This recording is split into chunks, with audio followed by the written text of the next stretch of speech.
Y estamos en directo, ya estamos ahí. Bienvenido, Rafa, ¿cómo estás? Bienvenido, Aleix. ¿Qué tal Hola, estáis? Hola, ¿qué tal? muy bien. Bueno, Aleix, a ti te acabamos de ver ahora, hasta hace un Sí, sí, sí, momento, estoy en el vídeo repitiendo. anterior que hemos hecho, en el que se llamaba Video Reacción a... Hostia, ¿cuál era el título? Ya no me acuerdo del título. El arte requiere de explicación, o algo así. Eso es, el arte necesita explicarse. Bien. ¿Qué opinabas de lo que estábamos viendo, Rafa? ¿Qué te ha parecido? Pues había escuchado algunas cosas que me sorprendían bastante, sobre todo refiriéndose al conocimiento y la experiencia que puedes tener a la hora de ver cualquier obra o cualquier, digamos, objeto que pueda ser reconocible para ti o para tu cultura. O sea, daba la impresión, por ejemplo, de que si tú veías una obra religiosa era porque conocías toda la cultura católica. Pero claro, tú esa obra, yo qué sé, la que sea, un pórtico gótico, se lo pones a una persona oriental, de Japón, por ejemplo, y va a decir, oye, mira, no entiendo nada de lo que está representado aquí. ¿Por qué nosotros lo reconocemos? Porque tenemos una experiencia y lo hemos estudiado o estamos acostumbrados a verlo. Alguien nos ha explicado, no sé cómo se representa la dormición de la Virgen, por decirlo de alguna Pero, manera, ¿no? Pero pero, bueno, pero en el vídeo sí que de alguna manera defendía eso, ¿no? O sea, defendía lo mismo que tú. Yo creo que estaba defendiendo lo contrario, porque ¿Ah, decía, por sí? ejemplo, que cuando tú veías una manzana, ¿vale? Ah. Reconocías que eso era una manzana, pero me da igual que pueda ser una manzana. Tú sabes que es una manzana porque tienes una experiencia de la manzana, pero si hay alguna persona que no tiene esa experiencia, dirá, ¿qué es esto? No lo entiendo. Y entonces, si no lo entiendo, lo tengo que rechazar. Esa es la cuestión que yo creo que a lo mejor podríamos plantear, ¿no? Es decir, lo veía desde un punto de vista en el cual parecía todo como muy occidentalizado, claro, Mm. pero hay otras visiones y otras culturas. O sea, no entender lo que dice una obra no es, digamos, una especie de reclamo para rechazarla, desde mi punto de vista. A lo mejor es un reclamo para poder investigar más sobre ella. Mira, yo escribía en el chat una cosa que creo que es interesante. A A ti ver. te pueden explicar lo que es un agujero negro y cómo funciona. ¿Vale? Mm. Pero quizás no llegas a comprenderlo perfectamente, porque no eres un físico, ni nosotros somos físicos, y bueno, Aleix a lo mejor sí, no eres físico, Aleix, o No, sí. no soy físico de momento, Vale, no. pues quiero No, decir no. Pero da el pego, da el pego. que hay algunas cuestiones que a lo mejor no podemos llegar a comprender. Pero si la cuestión o el tema te interesa, y esto lo voy a aplicar al arte, si a ti te interesa el tema que está tratando, las cuestiones que trata esa obra, pueda ser de vanguardia, abstracta, conceptual o metamoderna, ¿vale?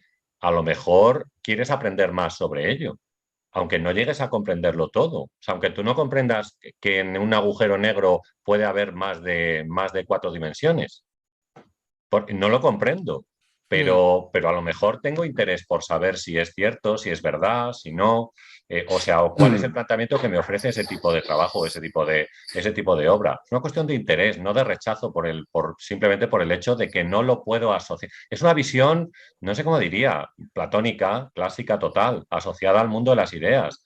Si tú tienes la idea, vale. Mm. Si no tengo la idea, lo rechazo por completo. Ya no es posible que sea obra de arte. Entonces, no sé, me parece un argumento un poco así, un poquito. Pero sentiste que la chica defendía eso? Yo creo, a mí me dio esa impresión. Lo mismo me equivoco, ¿eh? No sé.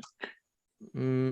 Bueno, yo lo Bueno, a lo que, mejor ¿sabes? no. Yo lo que entendí más que nada era como que igual había cosas que igual no se podían entender en un contexto determinado, al tratarse de cosas como muy específicas. Pues, por ejemplo, ¿no? Pues lo que decías tú ahora, por ejemplo, de cosas asociadas a la religión católica, visto desde la perspectiva de alguien que viene de Asia. Pues igual no lo va a entender. Pero que hay conceptos que igual son más universales, como puede ser el sol, una manzana, una nube. O sea, no tanto por la manzana en sí, y es verdad que una manzana quizá tiene una connotación diferente en Francia que en, yo que sé, que en otros países, ¿no? Que igual... Pero no, un segundo, ¿no pensáis que tenía la idea de que algunas cosas que no se comprendían o que no llegaban a comprenderse podían ser rechazadas simplemente por el hecho de que no se comprendían? Hostia, no sé, es que igual en ese momento en el que ha dicho eso yo estaba leyendo el chat y estaba, estaba despistado. Pero yo No, no me he enterado, no me he enterado. Pero podría ser, ¿eh? Igual lo ha dicho. No sé si igual Aleix Yo no he lo ha pillado eso. tenido, yo no he tenido esa impresión. A lo mejor habrá dicho una frase que también se me habrá escapado porque también estaba mirando el chat. Claro, no, porque es cierto, yo qué sé, en ese momento sí que es cierto en que el chico le ha respondido como menos maximalista en lo que estaba diciendo, ¿no? O sea, abriendo un poco el... Sí. Quizá el chico igual en este aspecto tenía una visión, yo creo que más similar a lo que está defendiendo Rafa ahora. ¿Sabes? Sí, él se acercaba más, yo creo. Tenía un punto de vista ahí más, no sé, como un poco más... Porque más o menos lo que ella venía era rechazar todas las opciones que no fueran comprensibles o de fácil acceso para el espectador, lo cual a mí me resulta, bueno, un poco extraño, la verdad. Ya. Un poco raro. Quiero decir, porque al final lo que va es en parte a un rechazo general del arte contemporáneo. Para la gente que esté viendo ahora mismo este vídeo, que hayan entrado de buenas y que digan de qué están hablando, voy a dejar una etiqueta por aquí arriba, un enlace al vídeo anterior para que lo podáis ver y que podáis entender un poco el contexto de a qué nos referimos, ¿vale? Ya digo, es un vídeo que estábamos viendo de Canvas Lab, que tenían colgado en YouTube, donde dice: el arte necesita ser explicado, y estábamos un poco debatiendo sobre ese vídeo con Aleix. Rafa estaba participando desde el chat y ahora teníamos previsto hacer este vídeo donde contábamos con Rafa, y antes de empezar con que si el arte es elitista o no, pues estaba bien un poco acabar de... Pero yo os lanzo una pregunta sobre esto. ¿Vosotros no pensáis en general, no solamente con el arte contemporáneo, sino con cualquier tipo de arte, que el arte debe ser explicado? En general.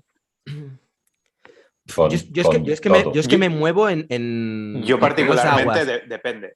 Porque o sea, yo hay veces que pienso también que no, que realmente es mejor dejar que cada cual interprete lo que quiera, y otras veces sí que me parece que está muy bien el que de alguna manera se contextualice, se explique, que la gente pueda entender, sobre todo, si no tanto explicar la obra en sí, como mínimo explicar un poco quién ha hecho esa obra y cuál es un poco el leitmotiv que dirige las piezas que suele hacer ese artista.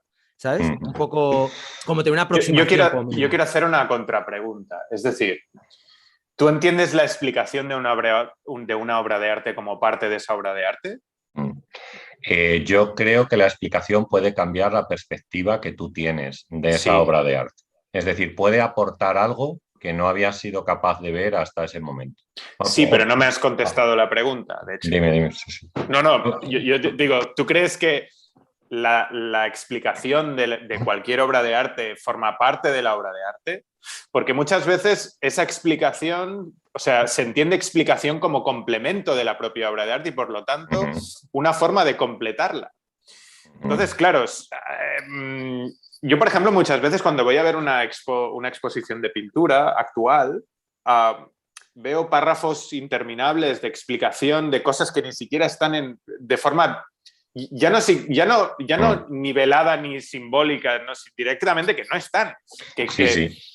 Entonces, esas explicaciones interminables me molestan un poco en cuanto a la contemplación de la obra de arte en sí, tal y como está puesta. Ahora bien, si tú no hablamos de pintura, sino que hablamos de una obra multiplataforma, donde para entender no la pintura, sino que tienes que entender las dos cosas juntas, que es perfectamente lícito, me refiero. O sea, el cómic no deja de ser eso, ¿no? O es igual, o un libro ilustrado. Entonces, ¿dónde está el límite entre explicación, es decir, descripción o tal, o complemento tal, o texto que forma parte de la obra en sí para ser comprendida en otra plataforma o en otro medio que no es el literario? Pero yo creo una cosa ahí, es que en muchos casos el arte contemporáneo necesita una base teórica sobre la cual sostenerse. Y esas cartelas informativas que dices que existen en los museos ayudan en muchos casos a comprender el contexto de la obra, que quizás solo el título no nos lo puede dar. Sí estoy de acuerdo contigo en que a veces algunas de las cartelas se vuelven excesivamente pedantes y resulta difícil incluso poder acceder a ellas, o complicado poder acceder a a esas cartelas, pero bueno, yo creo que tenemos que separar dos cosas. Uno, sería la experiencia estética que tú tienes, por ejemplo, cuando cruzas la fachada del Obradoiro y entras en el Pórtico de la Gloria. Entonces, la experiencia estética que tienes allí puede llegar a ser incluso abrumadora, sublime, ¿vale? Con todas esas figuras que parece que vienen a por ti y demás. Vale, por un lado tenemos esta experiencia. Hola Fernando y hola Matías. Así os saludo los Hola dos. Matías, Mejor. Fernando. ¿Cómo estamos? La segunda experiencia que puedes tener es diferente cuando alguien Fernando parece Santa Claus, o tío. sea, te mete dentro del contexto en el cual el Pórtico de la Gloria en realidad es una representación de juicio final. Y entonces a lo mejor tu perspectiva de esa obra cambia. Es a lo que me refiero. Imagínate que estás ante una obra de arte contemporáneo. Puedes tener una experiencia estética delante de esa obra, pero al leer la cartela, al intentar contextualizar el trabajo de ese autor, la perspectiva que tienes de la obra ha sido capaz de ofrecerte una nueva forma de pensar sobre ella. Y a lo mejor es posible que pueda ser así. ¿Y qué pasa con aquellas obras que han sido creadas con la finalidad de no querer ser explicadas en ese formato? Por ejemplo. Es igual, yo ahora mismo hago un no sé qué, ¿no? Y digo, pues no hay ninguna más explicación. O puedo decir, no, es arte gestual. Entonces sí, vale, requeriría de explicar el arte gestual, ¿no? Todo entero, tal. No, pero hay... Sí, tendrás que explicar qué es el automatismo y de dónde viene, cuáles son los orígenes y por qué. Pero ¿y si no quiero? Me refiero. No, vale, bien. Sí. No, o sea, si yo simplemente hago una obra de arte X o yo hago algo a la que llamo obra de arte y lo suelto al mundo, lo intentarás explicar tú, pero si yo no quiero... Puede ser, pero al final hay gente a lo mejor que va a intentar buscar una explicación de ese tipo de trabajo. Seguro. ¿Sabes? Bueno, porque vivimos... Puede ser, por ejemplo, un crítico de arte que se enfrente a la obra y que intente incluso darle un contexto, un contenido o incluso cambiar la idea original del artista, aunque el artista no sea consciente de ello. Y eso yo creo que también es una posibilidad.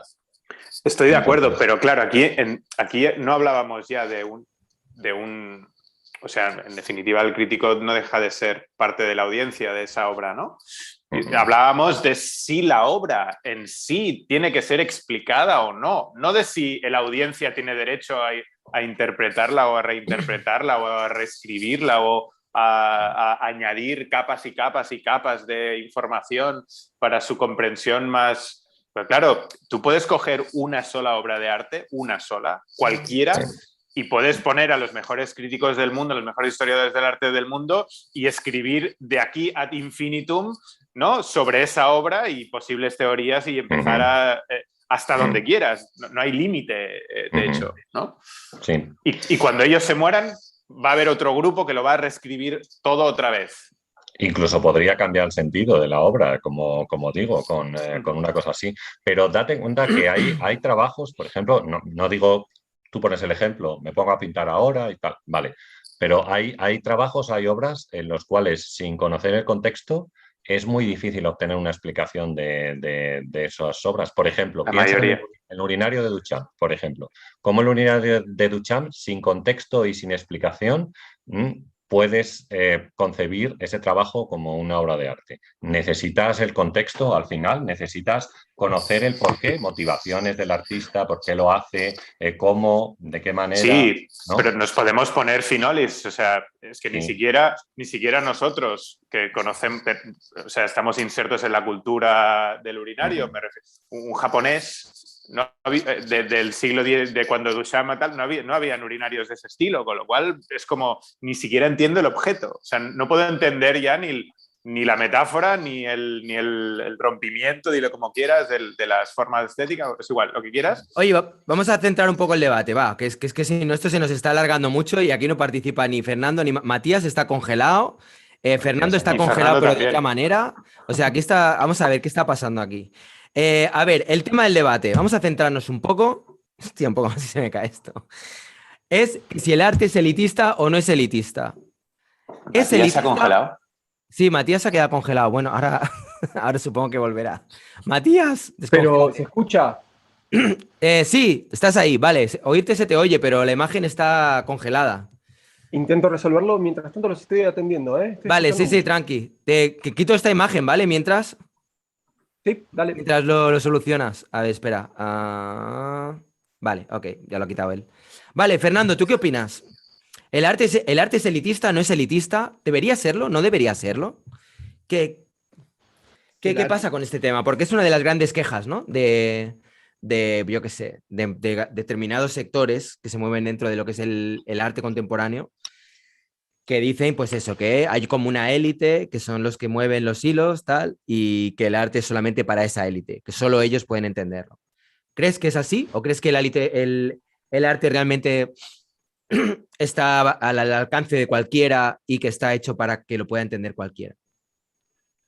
Bueno, yo creo que ahí, como una primera respuesta, así imprecisa, diría que el arte ha sido, será y debe ser elitista. Es decir, que ha sido siempre elitista. Otra cosa es si uno sale de la definición, digamos así, básica, es decir, el arte ha sido y ha estado pensado, concebido y recibido en el modo de las élites desde el Renacimiento hasta el presente. Es decir, el arte ha sido siempre elitista. Es decir, el arte tiene que ver con el elitismo. Otra cosa es que sea elitista en el sentido definido del término elitismo, ¿no? El elitismo es una ideología.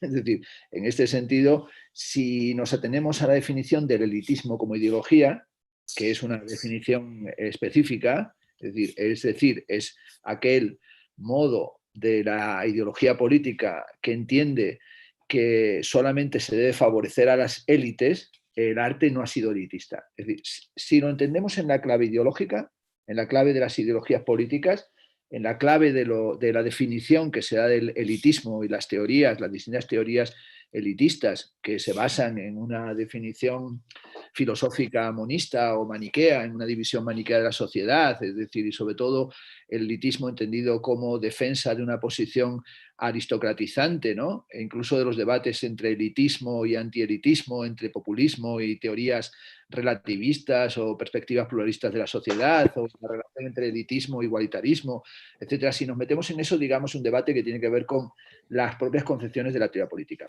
Pero si lo entendemos en un sentido, digamos, más de tertulia, como solemos hacer aquí, pues tendremos que decir que hay una perspectiva que sería el elitismo en su sentido peyorativo, como es solamente una forma sectaria de inclusión de unos happy few, de unos pocos, para exclusión de muchos, y al mismo tiempo para despreciar a esa masa y considerarla una masa inadecuada, indocumentada, desconocedora, analfabetizada, etcétera, etcétera, pues esa concepción del elitismo pues no creo que sea muy defendible.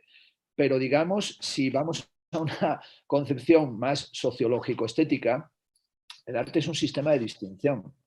El arte es una forma de distinción. Por lo tanto, esta noción no la desarrollé yo, sino que hay un libro entero de muchas páginas de Pierre Bourdieu, se llama La distinción, que es sobre los criterios de distinción estética. Es decir, el arte discrimina. Que la palabra discriminación nos suena muy peyorativa, muy negativa, pero todos discriminamos. A veces discriminas por razones ideológicas, raciales, sexuales, políticas, económicas. Pero también discriminamos cuando decimos que nos interesa más un atardecer que un amanecer, cuando decimos que nos interesa más el color negro que el gris, es decir, pensar es discriminar. Y entonces hay una posibilidad para entender que el arte, y yo siempre entiendo en ello, es un campo de estructuración sistémica.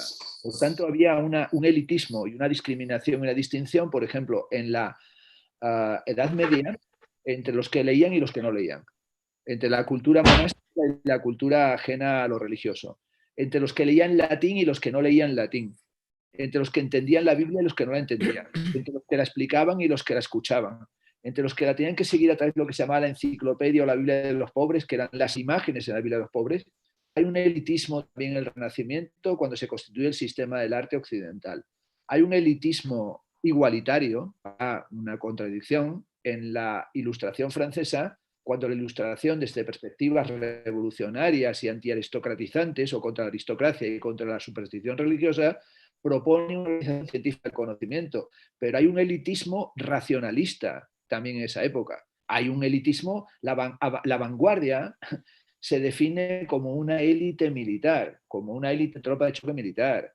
Y realmente el sistema, cuando uno va a feriar, a centrarnos en una cosa, es lo que ve nada más va por los pasillos. Pues gente, unos van con mochilas y otros con una chapa que pone VIP. Los VIP son la élite del arte contemporáneo. Los curators son la élite, los prescriptores, los selectores del arte contemporáneo. Los artistas de las grandes galerías son la élite del arte contemporáneo. Los coleccionistas que donan sus fotos son la élite del arte contemporáneo. ¿Que esas élites tienen que ser cuestionadas? Por supuesto. Que hay una lucha entre distintas facciones dentro del mundo del arte también. Y, por ejemplo, que a veces no todas forman parte del mismo factor o de la misma facción también. Por ejemplo, muchos curators no son de la misma facción elitista que muchos coleccionistas, que de hecho están en contra de ellos.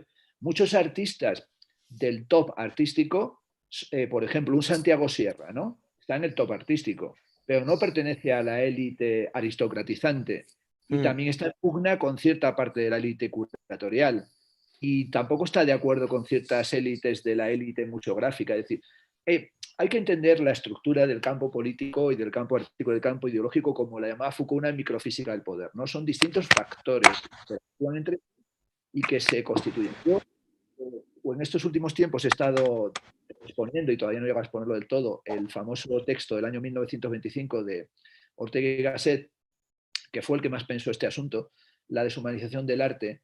Ortega y Gasset tiene un libro que es el más conocido suyo y popularizado en los Estados Unidos, que se titula La rebelión de las masas. Ortega fue el gran teórico de las masas, o uno de los grandes teóricos de las masas, con Gustave Le Bon y también con Sigmund Freud. Bueno, y es un teórico de las masas antimasivo, es decir, para él las masas son un peligro. Por eso su teoría de las masas es una teoría conservadora de las masas. Luego viene Canetti y escribe Masa y Poder, que tiene una teoría antropológica de las masas que no es tan reactiva o reaccionaria como la teoría que tiene Ortega. Y en La rebelión de las masas habla de la masa en el sentido sociológico, político, constitutivo de la sociedad, y en la deshumanización del arte comienza hablando del tema que hoy traéis, que se titula La impopularidad del arte nuevo. ¿Por qué es popular y por qué es impopular? Y allí tiene el primer capítulo, se basa en por qué el arte moderno, lo llama arte nuevo, arte joven, es el arte de comienzo del siglo XX, el arte de vanguardia, el que le está analizando a través de Claude Debussy, de Mallarmé, del dadaísmo, del futurismo, de Ramón Gómez de la Serna, por ejemplo, que era amigo suyo. Él dice que hay dos formas de arte. El arte que entiende todo el mundo y el arte artístico, lo llama él así, el arte específicamente estético, que es necesariamente un arte elitista. Él no solamente defiende el elitismo, sino que él define una cosa que llama elitismo de la inteligencia. Y él opone el elitismo de la sangre, del linaje y del dinero, el elitismo social, el elitismo político-ideológico que viene dado porque tienes más dinero que otros y porque tienes tu familia tiene una procedencia, o eres conde, o eres duque, o eres barón, o eres marqués, o quién sabe qué eres, o eres rey, o eres parte de la sangre real monárquica, que son todos al final unos idiotas y unos cretinos porque hay demasiada consanguinidad y se acuestan los unos con los otros, etcétera, etcétera, o perteneces a lo que se llama el elitismo de la inteligencia. El elitismo de la inteligencia se llama meritocracia, alguien que a través de su formación consiguió tener una capacidad de selección y de análisis experto, es decir, que es conocimiento experto. Yo no comparto la teoría del elitismo de la inteligencia de Ortega y creo que su división entre la masa y el elitismo de la inteligencia, lo que él llama arte artístico o arte deshumanizado, es una teoría que tiene que ser sometida a revisión. De hecho, estamos ahora preparando el número anuncio de febrero de Revista Occidente sobre esta cuestión. Es decir, el tema del número de Revista Occidente de febrero es sobre arte elitista, arte y elitismo. Cuando os he visto que estabais discutiendo sobre esto, dije, qué curioso, porque justamente estamos escribiendo sobre eso, he encargado 5 ensayos, ya he recibido el primero de ellos, yo también tengo que escribir el mío, y es un tema importante, es decir, cómo criba y cómo selecciona el arte. El que crea que el arte no tiene sistemas de elección, elitismo, de selección, de cribado, vive en el país del mundo de piruleta. Es decir, no se está enterando de la misa a la media. Otra cosa es qué sistemas queremos que son más justos, menos injustos, cuáles son más democráticos, cuáles son más lamentables, vergonzosos y dignos de desaparecer. Es decir, podemos luego analizar los criterios de selección, pero que hay criterios de selección El que crea que, el que crea que todo es bienvenido, todo es bien recibido, todo tiene que formar parte, vale, bien, cuéntame una de romanos. Porque yo ayer estuve comiendo en un restaurante de la guía Michelin, que lo he puesto a caldo hace 20 minutos, el Dos Cielos de los hermanos Torres, que tienen sede en Barcelona y en Madrid, y es un restaurante elitista, que ya de entrada es elitista por el precio que tiene, es elitista porque está seleccionado en la guía Michelin, es elitista en toda su concepción del menú, es elitista en la forma en la que se pone la sana, en la que te sirven los vinos, en la forma del juicio que se va a establecer. Es decir, el mundo es el mundo que elegimos, que analizamos, que sometemos a revisión y que establece pautas de inclusión y de exclusión. Por tanto, concluyendo, el sistema del arte ha sido siempre un sistema que incluye filtros y depuraciones, ha pertenecido al elitismo religioso, al elitismo aristocrático, al elitismo burgués, al elitismo vanguardista, al elitismo posmoderno, al elitismo global, y dentro de eso hay que saber en cada caso cómo funciona. Por eso yo creo que hay que tener a veces una capacidad, digamos, topográfica o cartográfica para saber cómo están. O sea, esto es tan sencillo como conocer la geoestrategia. Si uno sabe quiénes son los agentes que están, sabe cómo interactúan entre sí, o más o menos lo saben. No siempre te lo sabes todo, ¿no? Pero por lo menos algo puedes llegar a saber. Una Eso por ese lado. pregunta para Matías. Tú que, bueno, Matías, bienvenido, que no te hemos dicho nada. ¿Qué tal? ¿Cómo estás? Por fin ya hemos podido arreglar Gracias. el tema de imagen. Te quería preguntar, o sea, tú que, por ejemplo, digamos que podrías ser ahora mismo en este debate un puente entre lo que vendría a ser las artes visuales y la música, dado que tú también eres director de orquesta.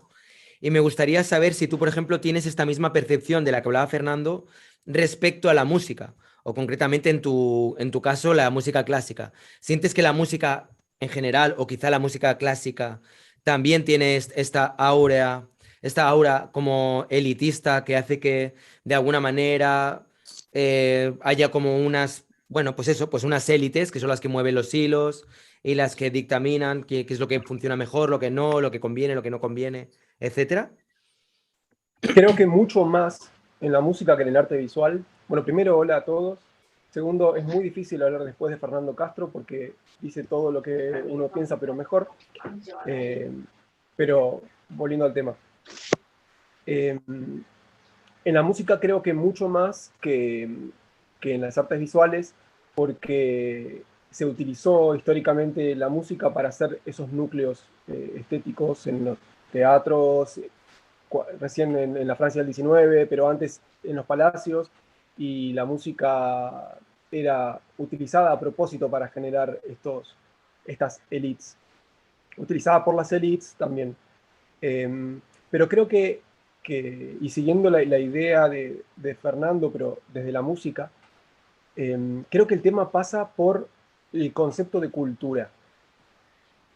Porque la élite también se aplica a la ciencia. Si hablamos de ciencia en cuanto a que, ok, nos ponemos a discutir ahora todos sobre el átomo, probablemente ninguno de nosotros sepa mucho o lo que sea, y solamente alguna élite muy propia de la humanidad va a poder hablar con propiedad del tema. Mismo de la filosofía, que yo me tendría que callar la boca y escuchar a Fernando, y el arte.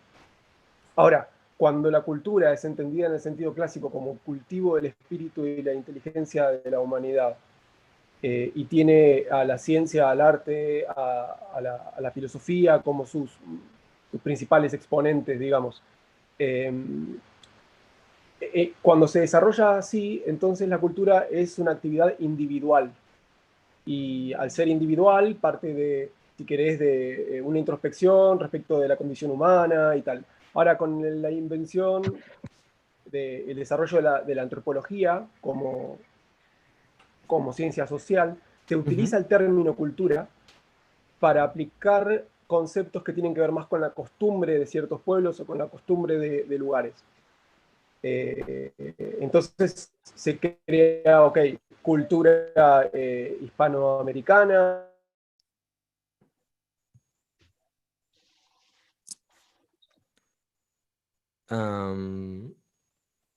Matías, te hemos perdido. No sé si... Hola, hola. Yo no le oigo. ¿Le oís? No, yo no. No, ¿eh? Vale, vale. Que digo, no sé si es que soy yo. Matías, no se te oye. Pobre. No, joder. cuando pasan este tipo de cosas, la verdad es que es un palo, ¿eh? Se perdió el sonido, sí. Sí, porque él... Hola, hola, Matías, ¿ahora? A ver, prueba a hablar. No, ¿Sí? Yo creo que se nos fue. escucha Matías, pero no nos oye. Vale, Ahí. bueno, no pasa Debe- nada. Pues ahora luego debe- cuando pueda ya debe volver a entrará. engancharse. Pero es interesante esto que estaba diciendo, porque yo siempre he tenido la sensación de que la música precisamente de alguna manera jugaba en otra liga, igual que el cine. Siempre me ha parecido que el cine, en cuanto a la hora de consumirlo, es como más popular. A la hora de hacerlo, el cine por lo general suele ser bastante complicado. Sobre todo si quieres Sí, hacer pero algo que llegue a mucha gente, ¿no? en el campo en el que él está, supongo que Matías, como director de orquesta, es director de orquesta de cámara, ¿no? Entonces Mm, será director de creo orquesta. que sí, creo que Si hay sí. un campo, y Matías si nos está escuchando tal vez lo podría certificar, que tiene en toda su historia una estructura más elitista, es la música y la música clásica.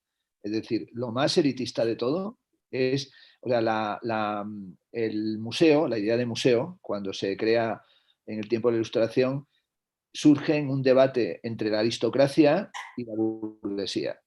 Y en ese momento precisamente se quiere abrir el arte a un público más amplio, al que no se le llama masas, porque el concepto de masa aparece, en esa época se le llamaba la plebe, ¿no? La plebe, porque Mm, también el elitismo se basa en la distinción entre una élite aristocrática, económica, política, moral, intelectual, que desprecia a la plebe, a la turbamulta, la plebe. La plebe, el término plebs, el término plebe es más despectivo que masa. Masa es solamente una agregación, ¿no? La gran cantidad de gente, masa, forma masa, pero también habla de la indiferenciación, no son capaces de singularizarse. ¿Por qué se caracteriza la plebe, la turba, la masa? Por su analfabetismo, por su ignorancia.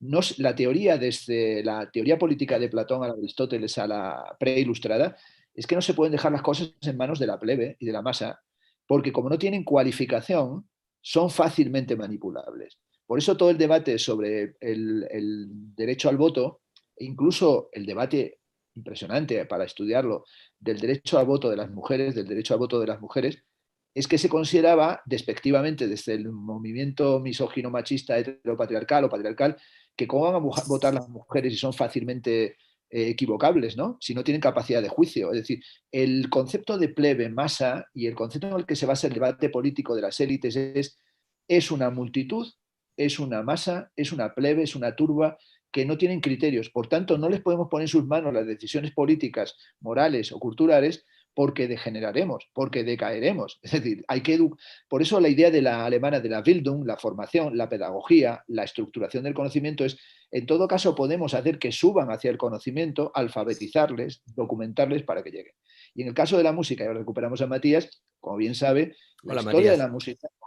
la historia de la música desde cuando Platón en el libro 10 de la República expulsa al poeta de la ciudad y expulsa la música de la ciudad, no es porque no le gustara la música como una decisión estética, porque no existía ni siquiera la palabra estética, estesis significaba sensación, ¿no? Tampoco tiene la palabra arte, tiene la palabra tecné, sino porque cree que la técnica musical y la tecné poétique, la técnica poética, son perjudiciales para la política de la ciudad. Es decir, que hay un libro de Jacques Attali que se llama Bruit, Ruidos, por una economía política de la música, en el que dice el miedo a la música, desde Platón a través de toda la historia de la cultura, es el miedo al potencial político de la música, que la música tiene potencial entusiasmante y tiene potencial de organización militar y de movilización colectiva.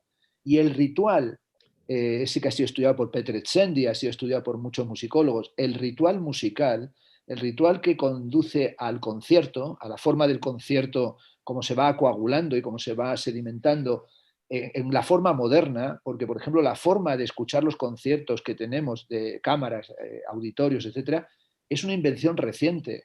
O por ejemplo la forma en la que se escucha el teatro desde el siglo XIX al siglo XX al XXI es una invención reciente.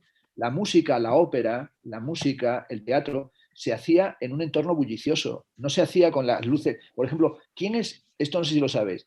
¿Por qué se apagan las luces en el teatro? ¿Y por qué se apagan las luces en los auditorios? ¿Cuándo empezó a apagarse la luz? Para que el público estuviera a oscuras y el teatro iluminado, que es también una cuestión histórico-estética fabulosa.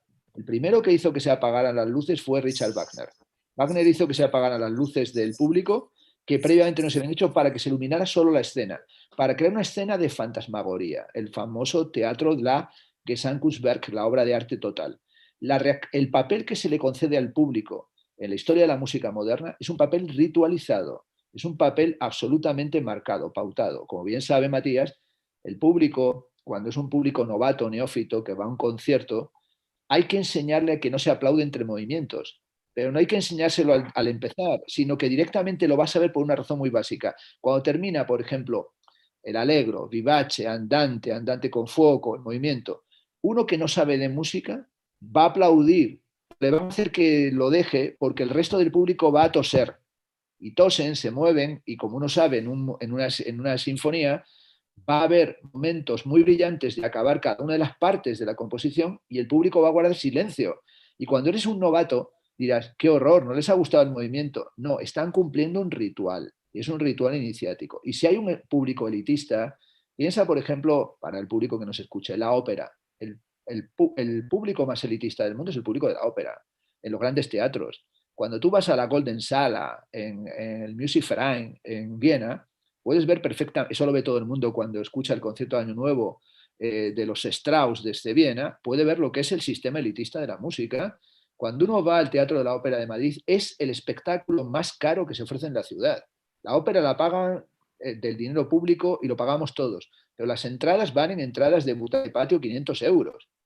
Y son espectáculos que se dan cuando tú llegas a Madrid, por ejemplo, a Aida de Verdi, o llega Madame Butterfly de Puccini, trata de conseguir las entradas. Te van a dar un palo que te van a joder.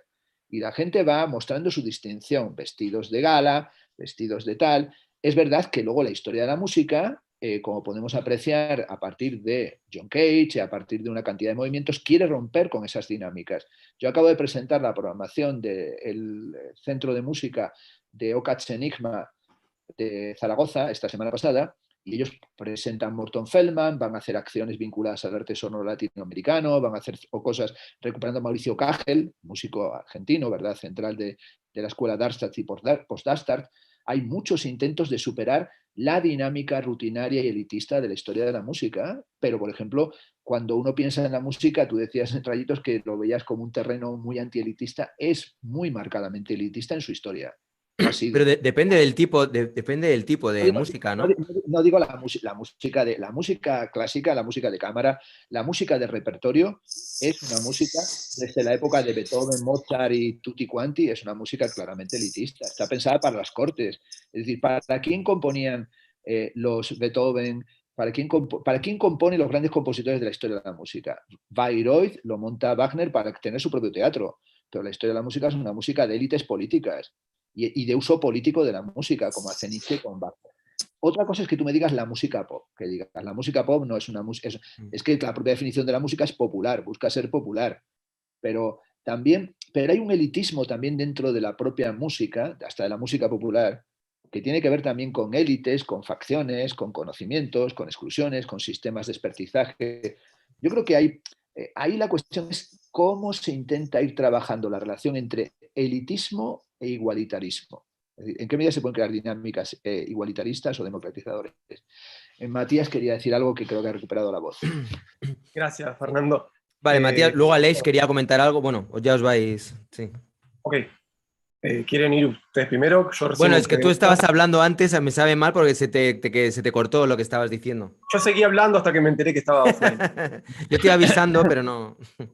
Vale, no sé si te acuerdas por dónde ibas. Estaba diciendo que el problema que me parece que generó esta cuestión de el elitismo mal entendido del arte, específicamente de la música, que es mucho más elitista en un punto que las demás artes, como bien apuntaba Fernando, es que cuando nace la cultura como en sentido clásico de filosofía, ciencia y arte, que son como el cultivo, el espíritu y la inteligencia de los hombres, es una actividad netamente individual. La cultura la hace uno para cultivarse a sí mismo. Yo no puedo cultivar a Rayitos. Rayitos tendrá que hacer su camino.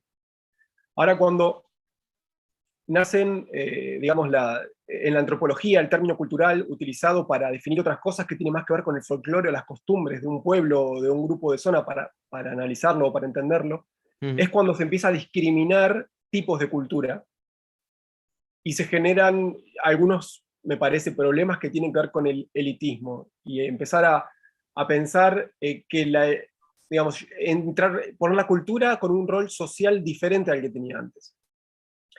Y se genera algo, como decía Fernando, bueno, la democracia o la élite.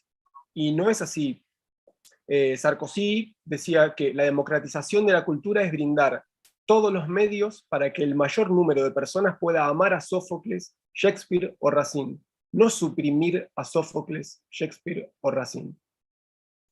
Me parece que a veces hay un problema con el rol del Estado en todo esto, porque es muy fácil, dado que hay dos sentidos de cultura que se rozan y se usa la misma palabra, utilizar dinero público para ministerios de cultura que se dediquen a apoyar la cultura en el sentido antropológico, es decir, costumbres de los pueblos.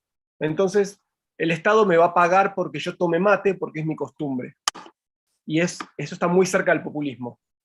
En cambio, si el Estado utilizaría ese dinero para hacer que la gente no necesite el ritual de poder disfrutar una sinfonía con sus movimientos, o poder entender que el blanco sobre el blanco de Malevich no es un chiste ni es arte vía y no sé cuánto, y que tiene todo un sentido y me hacen partícipe de ese sentido, entonces es el arte, la música, se convierten en una estafa al revés.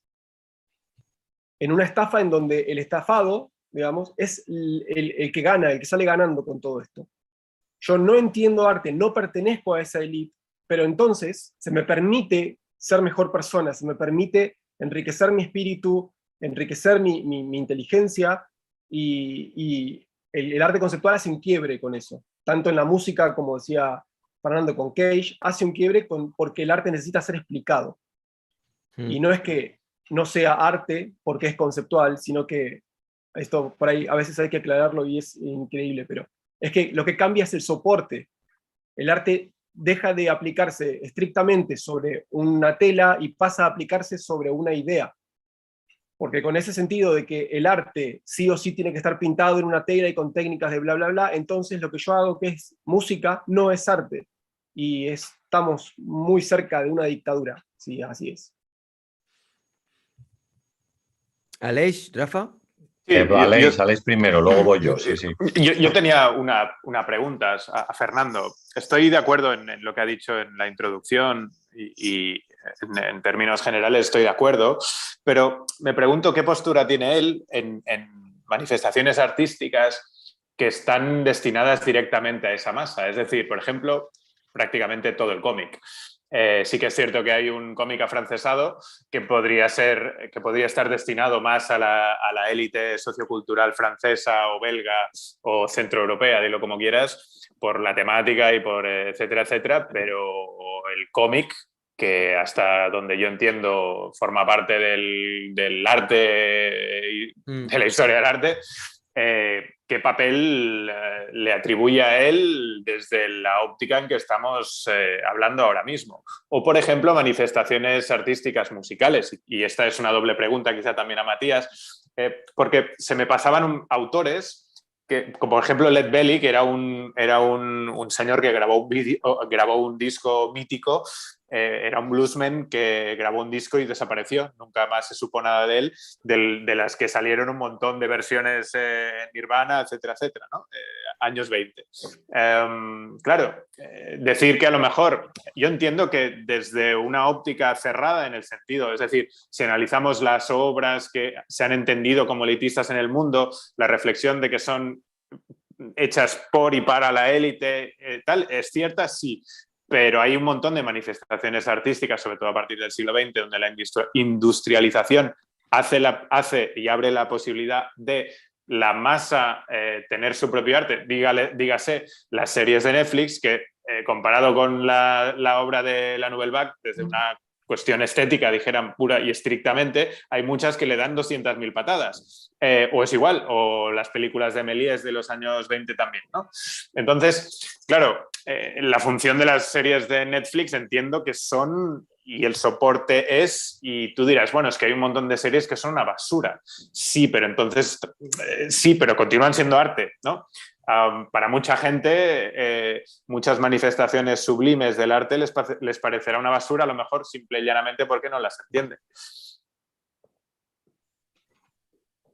Sí, ahí ¿Quieres contestar, Fernando, o quieres tú, Rafa, acabar de hacer tu...? Que conteste Rafa. Fernando. No, Vale, no, contesta Fernando. Luego planteo yo lo que quiero. Sí. ok. Evidentemente hay un momento y es fundamental digamos, la inflexión cultural que se produce en los años 50, que es cuando se empieza a producir lo que se llama cultura de consumo o cuando aparece el consumo cultural, ¿no? Es decir, y aparece la sociedad de consumo que sobre todo se va a ir consolidando en los 50 y en los 60, ¿no? Y la aparición de la sociedad de consumo es correlativa al desarrollo de los mass media, de los nuevos mass media, y al sistema de la economía de atención. Es decir, no es inesencial el carácter central que va a tomar la televisión y también los nuevos modos de difusión cultural y el nuevo nicho económico que va a ser la cultura como factor central del consumo y de la generación de economía. Todo eso genera en los años Pero 50... el flamenco es muy anterior, por ejemplo. El flamenco, que es una obra cúspide de la humanidad en cuanto a su música, es igual, prácticamente desde los patrones rítmicos, todo, o sea, todo el flamenco es alucinante. ¿No? Es 150 años antes de lo que estás describiendo tú, ¿eh? Perdona que te corte. Ahí te diré, en eso, fíjate, está muy bien, porque yo acabo de dar una conferencia sobre esa cuestión, porque a raíz de una exposición que había en el Reina Sofía que se llama Máquinas de Trobar, de Pedro G. Romero, que es uno de los artistas que más ha trabajado sobre el flamenco y que más ha contribuido a alguna renovación del flamenco contemporáneo, ¿no? Pedro G. Romero es el teórico del flamenco, acaba de sacar ahora 4 libros, ha sacado uno que se llama Los gitanos y Wittgenstein, otro sobre los dineros, además, como dicen los flamencos, todo por los dineros, y es el que creó el campo ideológico o estético que permitió el surgimiento de Israel Galván, el bailaor del que George Lieberman hizo el libro Bailaor de Soledades, ¿no? También es el que está detrás del Niño del Che, es decir, es uno de los que hizo el fenómeno Niño del Che. Es más conocido sin duda porque fue quien le dio el libro a Rosalía con el que ella hizo El mal querer, y está detrás de Rocío Molina, es decir, es una de las figuras teóricas centrales. Así ha estado también en la cumbre flamenca, es lo que se llama en flamenco uno de los cabales. Pues acaban de entrevistarle a propósito de las máquinas de trobar y ha soltado mírate las entrevistas, algunas muy buenas, que dice, se habla, el flamenco, como sabéis, es patrimonio inmaterial de la humanidad. Sobre ese tema he estado trabajando en los últimos tiempos. Y el flamenco es ancestral. Cuando dice la gente, el flamenco viene de la cultura egipcia, es una cultura que se hunde en la oscuridad de los tiempos, y ha aclarado una serie de cosas que son fundamentales. El flamenco es un invento del siglo XX. Y no solo es un invento del siglo XX, es un invento de hace 4 días. Y él dice, y no es ni siquiera un invento ni un patrimonio andaluz, porque el flamenco no es andaluz. Es más flamenca Madrid que Sevilla. Es más flamenco Barcelona que Aracena. Es más flamenco Badajoz que Huelva. Es Sí, decir, Tárrega no era andaluz, vaya. O sea, claro, no, pero bueno, es que al final, y yo te diría que el flamenco ha sido sobre todo el flamenco, digamos, lo que se considera los preliminares del flamenco en el 19, que apenas hay, y en el comienzo del siglo XX, era una de las culturas más elitistas que uno puede entender. Vamos a ver, el flamenco era para señoritos, se hacían, los tablaos eran para señoritos, y los lugares donde se cantaba el flamenco no es la expresión de la cultura, nos han venido que la expresión de la cultura popular y de la expresión de la cultura del pueblo. ¿Qué va? Estaba hecho para que los señoritos tuvieran una relación con un fenómeno que se llama el orientalismo de la cultura española. Es decir, es una cierta visión de España que también tiene mucho que ver con el modo en el que Francia concibe lo propio español. Por ejemplo, eso Matías lo sabe, es el Carmen de Bizet.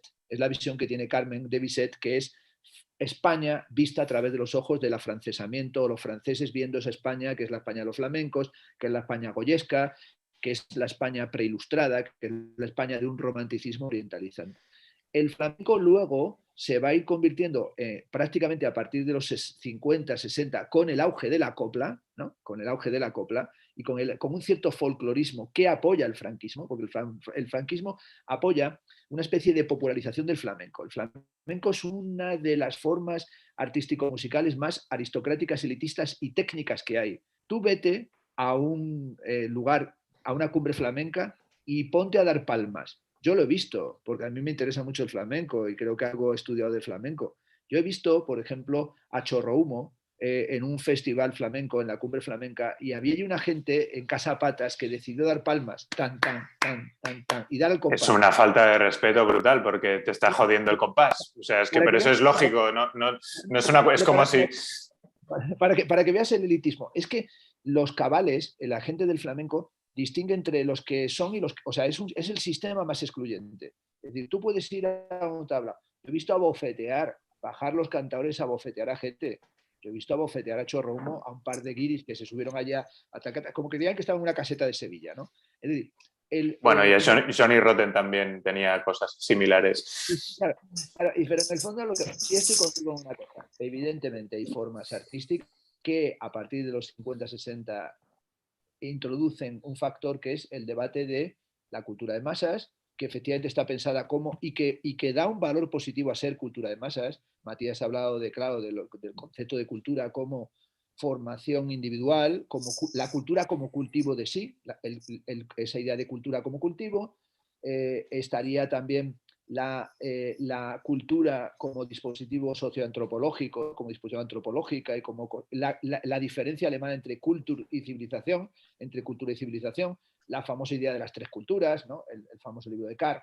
Y yo creo que luego aparece esa idea de reivindicar la cultura de masas cuando en general la cultura, desde el libro de Spengler, La decadencia de Occidente, la cultura, o sea, para un teórico de la cultura de la época de Herder, en el siglo XIX, en el romanticismo, decir cultura de masas era una contradicción en términos.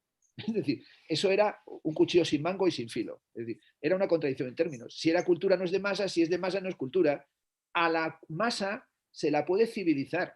Era lo que pensaban los teóricos de la cultura del siglo XIX y comienzos del siglo XX. Y todavía. Es más, la civilización degenera cuando no se entiende el proceso cultural como una Bildung que tiene que ver con los ideales regulativos de la humanidad. Eso lo cree Schiller, lo cree Beethoven, lo cree Hegel, lo cree Kant, lo cree Schopenhauer, lo cree todavía Nietzsche, porque Nietzsche es un elitista, es decir, es que no ha leído la gente cómo en Así habló Zaratustra se distingue entre la moral de los fuertes y la moral de los débiles. Es decir, la propia teoría de la cultura del Renacimiento, hecha en el siglo XX por la escuela del Barbour Institute, defiende el elitismo de la inteligencia, la defiende Ortega. O sea, otra cosa es que a partir de Humberto Eco y a partir de, por ejemplo, hay una cosa que llamamos hoy cultura, no solo de masas, sino cultura popular o expresión cultural popular, por ejemplo, el carnaval. El carnaval desde la Edad Media, claro que es una expresión cultural y es una expresión artística, y hoy vemos retrospectivamente como cultura y como arte fenómenos populares. Por ejemplo, el libro de Bakhtin sobre la cultura del Renacimiento, la cultura del carnaval, en torno al carnaval de François Rabelais, Gargantua y Pantagruel, eso es un fenómeno cultural, no lo va a negar hoy alguien. Pero, evidentemente, hoy vemos todo ese magma, por ejemplo, el origen del cómic. El cómic también en todo lo que tiene que ver con las formas previas de iconoimaginarias, ¿no? De construcción de texto-imagen, que tienen que ver con toda la tradición alemana, pues inicialmente tenían un factor didascálico pedagógico de enseñar al que no sabía leer, ¿verdad? Y que tenían ese factor, luego ya se van convirtiendo y se van autonomizando, y hoy nadie duda, creo que si alguien apareciera con eso sería considerado un poco un anacronista, que el cómic es una forma artística con toda su legitimidad, como lo es también el rock, como lo es el pop, como lo es el punk, como lo es tantas y tantas. Pero sí creo que a pesar de todo podríamos entender que hay dentro y un elitismo dentro de esas formas artísticas también. Porque claro que hay, por ejemplo, todo el culto en los últimos años a la novela gráfica, cuando se empezó a insistir tanto en dejemos atrás el tebeo y centremos en la novela gráfica, era un intento de crear una hiperestética, como un campo más estético dentro del cómic, ¿no? Tú sabes que unos tebeos, cómic, novela gráfica. Bueno, eso se lo inventó Will Eisner para colar historias mucho más personalistas, pero... Es decir, no es un cómic, es una novela gráfica. Ah, ¿una novela gráfica? ¿A qué te refieres? Pues mira, que habla de mi vida y de tal. Y bueno, era casi un componente marketingiano la novela gráfica, ¿no? O sea que... Un momento, pequeña pausa. A ver, Rafa, tú ibas antes, Matías también pedía la palabra, entonces si queréis, Rafa, tú aportas lo que querías comentar y luego vale. Matías. Aprovecho un pequeño lapsus para decir a toda la gente que estáis viendo ahora mismo esta charla, aparte de que le dejéis el like, que estoy invitando, bueno, de hecho, Fernando y Rafa, vosotros nos lo había comentado, que el 23 me gustaría hacer como un encuentro entre toda la gente que a veces colaboráis con el canal y hacer como una mini maratón especial Navidad, donde, entre otras cosas, estoy invitando a la gente que sigue el canal a que hagan imitaciones de nosotros. Y hay algunas que son muy buenas. El Perro Reggae estaba leyendo por aquí que ya ha enviado algunas, que ya las he visto y están muy bien. Carlas Ferran ha enviado una de Rafa que lo ha clavado, pero te ha clavado, ya lo Bueno, el verás. tío se parece mucho a mí, así que Sí, sí, no... pues, o sea, realmente es como verte, el tío lo ha hecho muy bien. Y invito a todo el mundo que nos esté viendo a que enviéis para ese día, espero a ver si, ahora luego hablamos, Fernando, Rafa también, a ver si podéis venir, sería un placer contar con vosotros, pero si podéis enviar dibujos, caricaturas, imitaciones, lo que os apetezca, luego lo comentaremos y mira, pues será un momento de, pues yo qué sé, de reírnos un rato y pues eso, como empezar las fiestas y cerrar un poco el ciclo de diciembre, ¿no? Vale, Rafa, ibas tú. Sí, voy a apuntar varias cosas también un poco o sea, tomando como punto de partida el arte como si fuera una mercancía, ¿no? Que al final, a lo largo del siglo XX, se va convirtiendo en una mercancía que sirve de intercambio, en muchos casos de intercambio económico, ¿no? Y como decía Fernando, por ejemplo, a partir del año 1950, con el desarrollo de la sociedad de consumo, pues mucho más, y el establecimiento, si queréis, del sistema del arte o de todo esto. Entonces, partiendo desde esa base, quizás el arte no sea o no esté preparado para todo el mundo, sino que sea para, como decimos, quizás solamente para una élite. Voy a partir voy a apuntar tres cosas primero y luego comento algo más, ¿no? Primero con Benjamin, que como sabéis decía que no todo el mundo estaba preparado para recibir las obras. De hecho, él se oponía a que el arte se convirtiera en una mercancía, ¿no? Decía, los inconformistas se rebelan ante el hecho de entregar el arte al mercado y se agrupan junto al estandarte del arte por el arte, ¿vale? Esta es frase literal de Benjamin.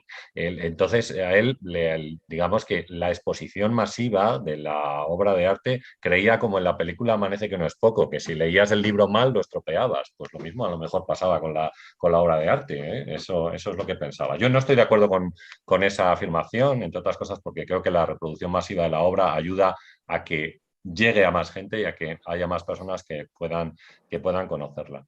Pero enlazando Benjamin con no esto, tenía hipoteca. Benjamin no tenía ni casa, Y- yo creo. El pobre. No tuvo casa en su vida. Bueno, enlazando con esta idea, en la teoría estética Adorno dice que sí, que debe haber una exposición mayor de la obra de arte y que o sea, que debería haber una relación mayor del arte con la sociedad, ¿no? Pero que tampoco el arte debería, y lo expresa así, convertirse en una mercancía consolatoria. Es decir, que no debería ser un arte fácil, simple para todo el mundo, un arte que no sugiere, que no requiere ningún conocimiento o ninguna reflexión, ¿no? Sino que decía Adorno que el arte debería hacerse cada vez, bueno, lo expresa así, más complicado, menos democrático, ¿vale? Menos democrático. Yo creo que también, por supuesto, aunque nosotros pensemos que el arte puede ser una mercancía, pero aquí vemos cómo están apuntando o se está abriendo un camino hacia un arte que no sea un arte que no requiera ningún conocimiento, sino que aporte algo más, ¿no? Bueno, más extremistas en este aspecto eran los situacionistas que decían que el arte nada de nada, que el arte lo que tenía que estar es única y exclusivamente haciendo obras al servicio de la revolución, nada más, ¿no?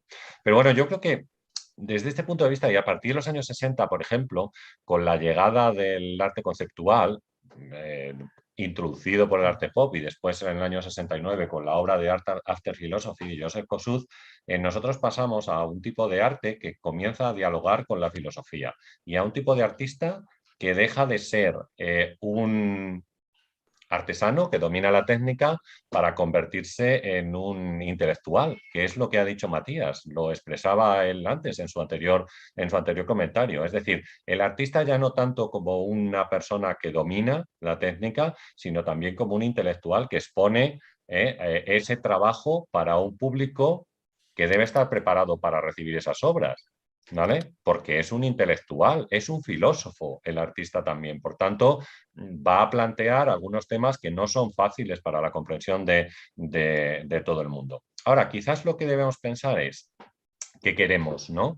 ¿Queremos un arte que no sea elitista y que sea para el disfrute general de todo el mundo?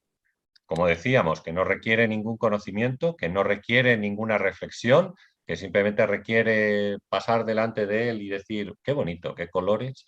O lo que queremos es algo más difícil, más complicado. Es enfrentarnos a una cama, como por ejemplo la que hace Tracy Emin, ¿vale? Y poder relacionar esa cama con sus problemas, con lo cotidiano, con la visión de lo siniestro, de la cual nos habla Freud, y que, bueno, pues nos invita a contemplar cómo lo familiar que ha salido a la luz a veces nos causa ese tipo de sensación. Es decir, ¿qué tipo de arte queremos? ¿Queremos el de Tracy Emin, por ejemplo, que nos ayuda a reflexionar, o queremos el del disfrute general?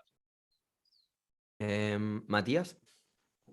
Sí, es muy interesante lo que estaba diciendo Rafa y se relaciona un poco con, me parece, o al menos así lo estaba pensando yo, con el tema del folclore y el flamenco de Fernando. Y es que Adorno escribe eso que decías, Rafa, justo después de la Segunda Guerra, cuando había una intención también geopolítica de descentralizar el poder de las naciones y de los movimientos nacionalistas. Fernando dijo que Franco apoyó la idea de el nacionalizar la cultura del flamenco, ¿no? Ahora, es interesante porque pasó acá en Argentina también y acá se ve mucho más cerca porque es una nación mucho más joven. Pero si tomamos la música de los gitanos en España y tal, y decimos, bueno, el flamenco y la guitarra, y va, y pensamos que gitanos viene de a egiptanos, que es que vienen de Egipto, yo no me imagino yendo entre las pirámides a escuchar un cantador como si fuese algo natural del lugar. Y me lleva a pensar un poco como planteaba Bertrand Russell, la idea de qué pasa si el mundo se creó hace 5 minutos y toda nuestra memoria fue implantada. ¿Quién nos dijo que la costumbre de nuestro lugar, de nuestro pueblo, de lo que sea, no fue creada voluntariamente por alguien? Y cada vez que hay movimientos nacionalistas y dictatoriales en los diferentes lugares, se hace, y es lógico que sea así, un refuerzo de la cultura para generar una identidad propia, una identidad nacionalista. Mira, cuando se inauguró el Teatro Colón en Argentina, que fue para el centenario de la independencia, 1910, se inauguró con la ópera Aida de Verdi. La música, o sea, Argentina se independizó en 1810, 1816. La música argentina, la pieza nacional argentina es el pericón, que viene del minué, que claramente es un baile europeo. Cuando se independiza Argentina de España, la música que se escuchaba era 100% europea y no había otra música, ni en las élites ni en el pueblo, que no sea esa. Ahora, fíjense, hoy el folclore argentino se compone por diferentes danzas, que son la chacarera, la samba, el gato y la cueca. Son diferentes danzas. Todas devienen de una única danza descubierta en Perú en 1824, que se llamaba Sama Cueca. Llegó a Argentina 60 años después, o sea, casi 90 años después de la independencia. Y hoy la tomamos como nuestro folclore, que ojo, me encanta y es muy lindo, lo bailo y lo toco y me divierte un montón. Pero conforme pasó el tiempo, diferentes gobiernos y movimientos tomaron esas nuevas danzas del lugar y las convirtieron en nacional y en cultural, convirtiendo a la música que se bailaba entonces y que se cantaba entonces, como el minué, como, bueno, en música elitista, que se tocaba en los teatros para la élite. Y creo que pensando en esto de Russell, de que si el mundo no se creó hace 5 minutos, me pregunto si el concepto de elitismo no se creó hace 5 minutos y a quién le conviene que la cultura deje de ser una actividad intelectual, individual, que nos convierte en mejores y nos conecta mejor entre nosotros. ¿A quién le conviene esa idea de Adorno de mediados de la década del 50, post Segunda Guerra Mundial, en donde quizás había que descentralizar esos nacionalismos para generar un nuevo centro de poder en otro lado? Y empiezo a desconfiar un poco de todas las cosas. Yo estoy bastante de acuerdo con lo que comenta Matías. Y si voy un poco a la raíz de la pregunta, que es, ¿el arte es elitista? Yo creo que el arte de por sí no es elitista. El arte en sí no.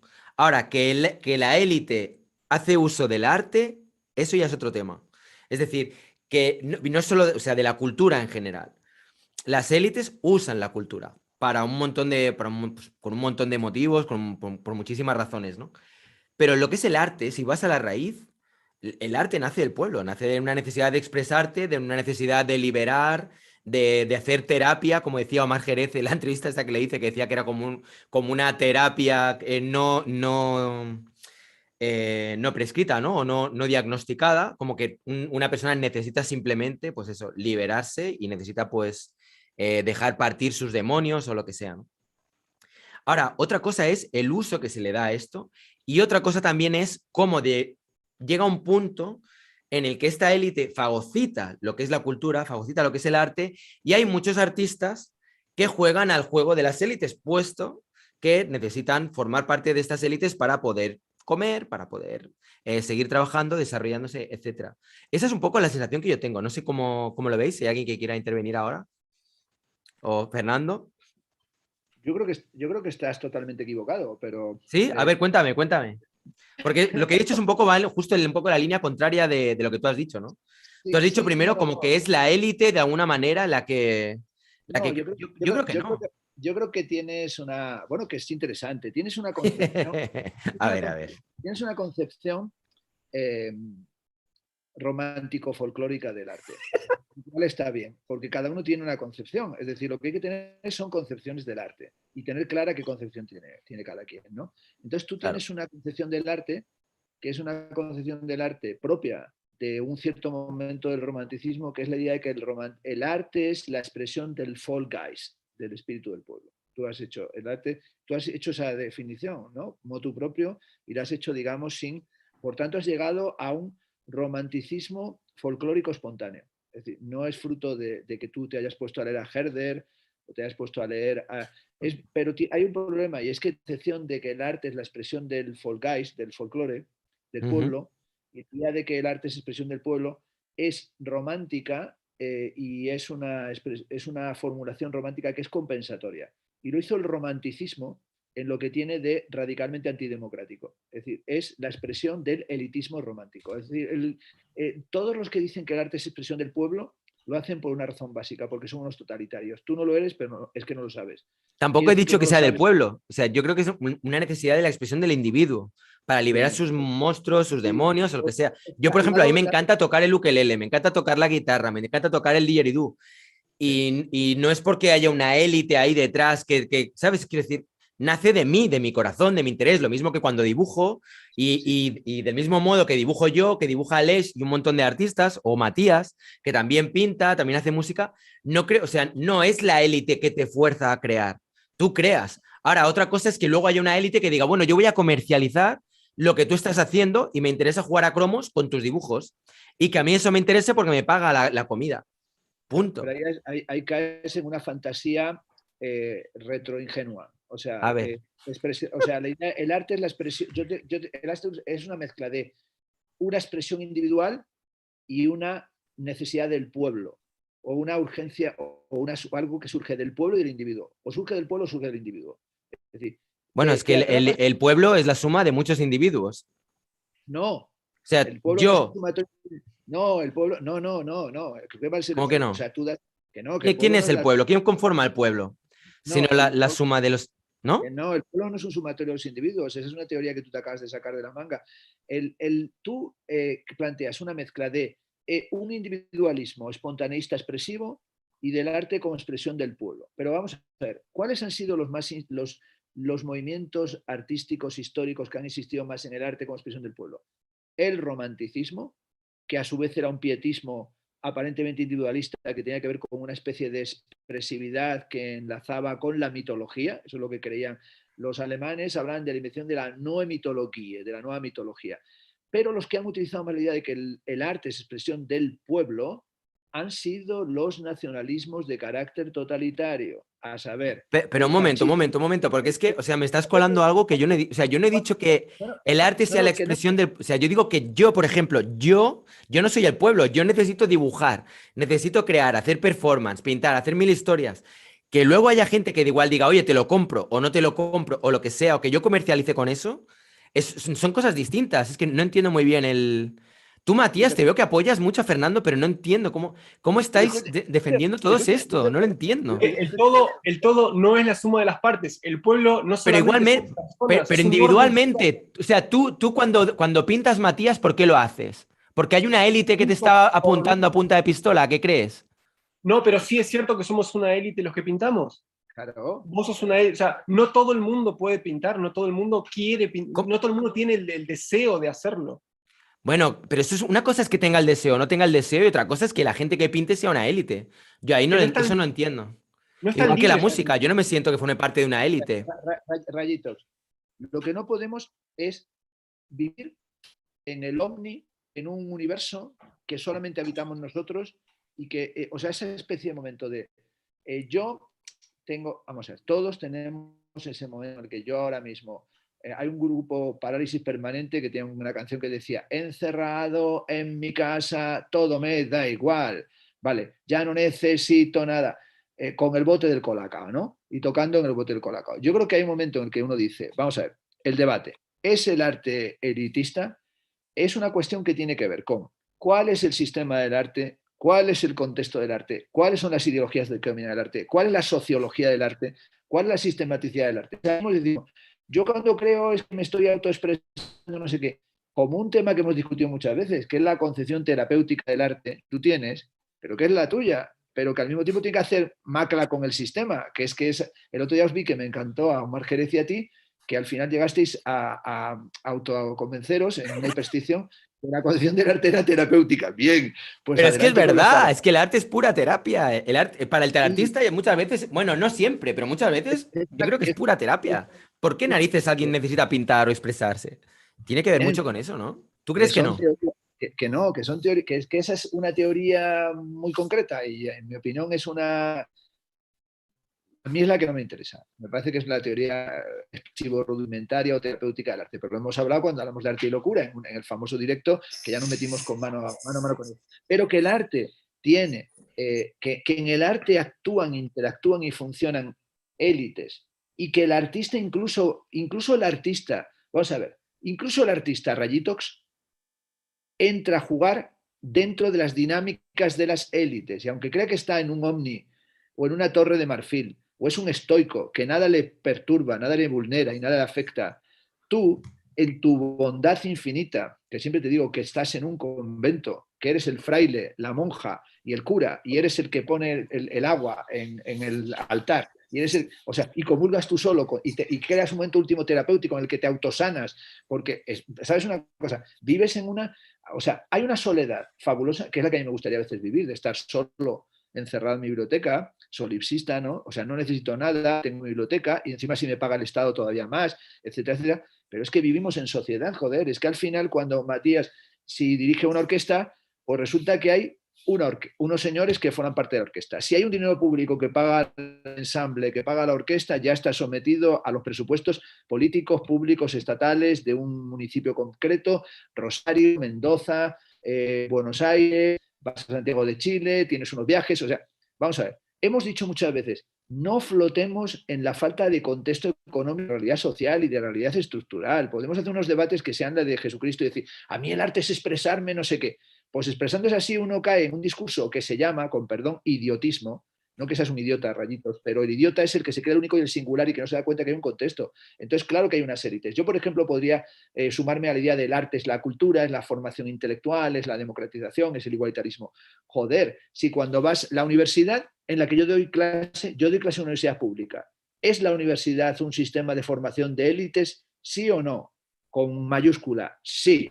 ¿Es un espacio de creación de prestigio y de generación de élites estéticas? Sí. ¿Es el sistema galerístico un sistema de beneficio? Sí.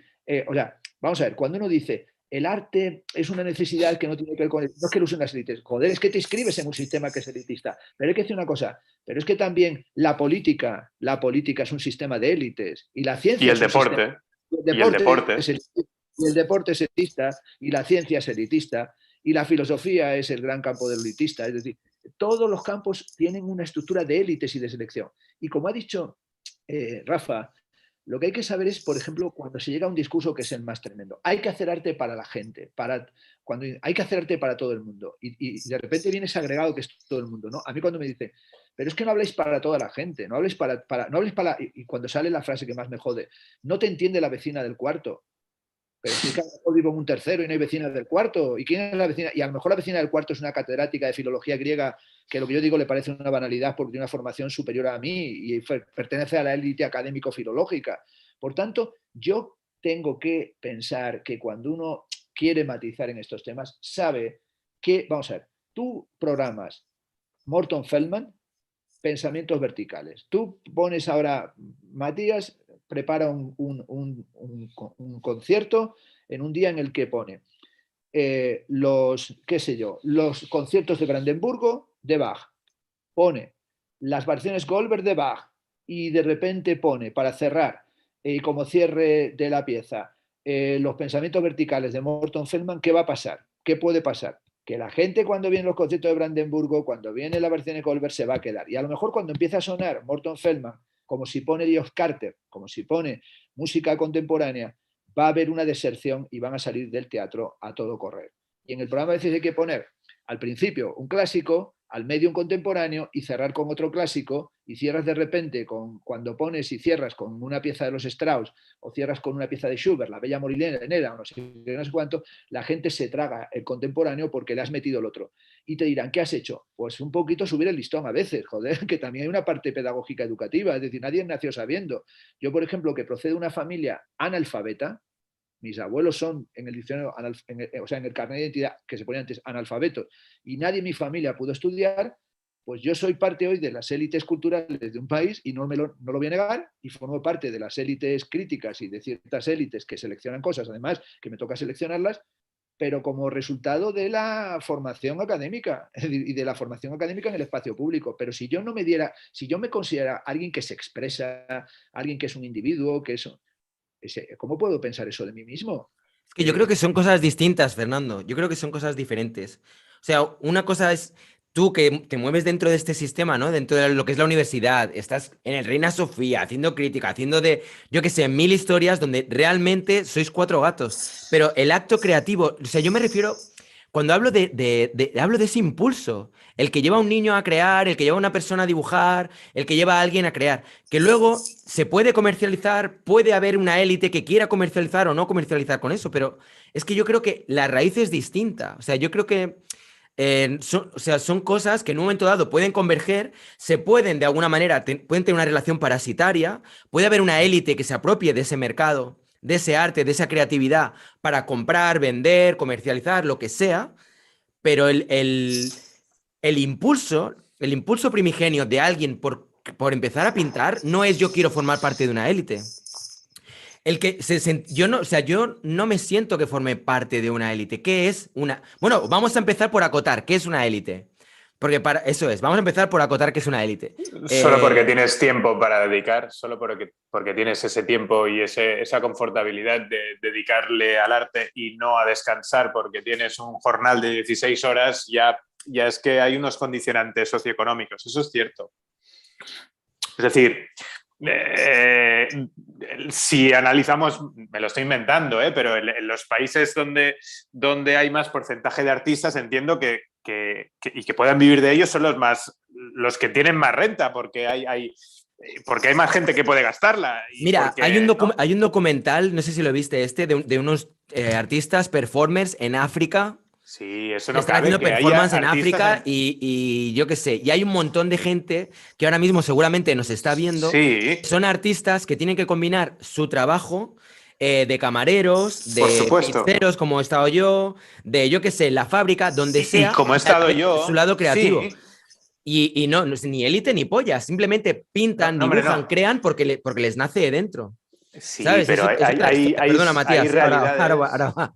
Pero hay realidades, el hecho de que tú tengas, independientemente de donde estés, tengas ese tiempo que puedas invertir a esto y unos recursos, aunque sean muy pocos, porque realmente bailar no necesitas, para bailar, continuar siendo un artista y no necesitas Para tocar De- la de- de- guitarra necesitas grandes recursos. Necesitas una necesitas ser guitarra. élite. Necesitas una guitarra. Pues un tambor, tío, si hace falta. Un tantán con 2 palos, tío. Sí, Yo- sí, en ese aspecto sí que estoy de acuerdo, pero... Es como si me dices, no, tío, pues cuando alguien toca la armónica es de una élite. Bueno, tío, pues una armónica no te cuesta tanto, ahorras un poco y te la puedes comprar. Y si no es una armónica, pues es una arpa de boca, o, ¿sabes? Luego otra cosa es que haya gente que quiera comprar tu música o tu arte o lo que sea, ¿sabes? Y que quieran de alguna manera hacer dinero con eso, que quieran comercializarlo, que quieran apoyarte o no apoyarte. Pero eso es otro tema. O sea, yo creo que creo que se mezclan las dos cosas y no entiendo cómo no veis que realmente hay una diferenciación entre una cosa que es en la economía, el mercado del arte, y otra cosa es el impulso creativo. Para mí es que lo veo súper evidente, no entiendo. Pero es que creo que son dos cosas distintas y no sé cómo estaba planteado este debate, si un análisis solo en lo civilizado, ¿no? O sea, todo lo que implica una civilización, con lo cual se tiene que entender esa élite como tal, o una cuestión del arte como pulsión intrínseca del ser humano, ¿no? A todo esto, Fernando ya ha marchado. Fernando. Sí, se ha ido. Aquí no está la élite, aquí no está la élite. No, A ver, no, Matías. Ahí está. Ahí está. Se ha ido a comer un poco del jamón este que se habrá traído. Espera, un momento, Fernando, espera, vamos a dejar a Matías que estaba con el dedo levantado. Un chupito de chinchón, estoy convencido. Es que estoy con... Vale, pues Matías, Rafa y luego Fernando con la réplica que me va a acabar de rebanar el cuello. Voy a preparar la regla esta. Venga, Matías, dale. Me soltá la regla conmigo, yo no soy Fernando. Yo por si acaso, yo la tengo ya preparada. Y te he dicho antes que asentías mucho a lo que Fernando decía, como que estabas muy de acuerdo con él y ya me he puesto nervioso. A ver. Yo creo, Ray, y con mucho aprecio que te tengo y todo, creo que hay una posición entre elite y centro de poder o aristocracia. Elite significa, estoy leyendo acá, minoría selecta o destacada en algún ámbito social. Eso no quiere decir capacidad de poder ni capacidad de dinero. Hoy que estemos hablando de acá, de esto, o cuántas personas hay hoy hablando de si el arte es o no de una minoría o no, comparado con un partido del Barça, la cantidad de personas que quieren acceder y pagarían por eso o por escucharnos hablar a nosotros es diferente. Bajo ese concepto me parece que somos una élite, o sea, un grupo minoritario y destacado. Como decía Fernando, si hago un programa de concierto y pongo una obra contemporánea en medio, o una obra del Renacimiento con instrumentos de época y cuerdas de tripa cosechada de acá en mi barrio, la gente a la cual voy a apuntar es una élite incluso más selecta, o sea, más minoritaria. Nosotros que por ahí nos gusta algo del arte contemporáneo, de las performances, del arte conceptual, somos dentro del ámbito artístico una élite, o sea, un grupo más minoritario, que incluso hasta recibimos haters por eso.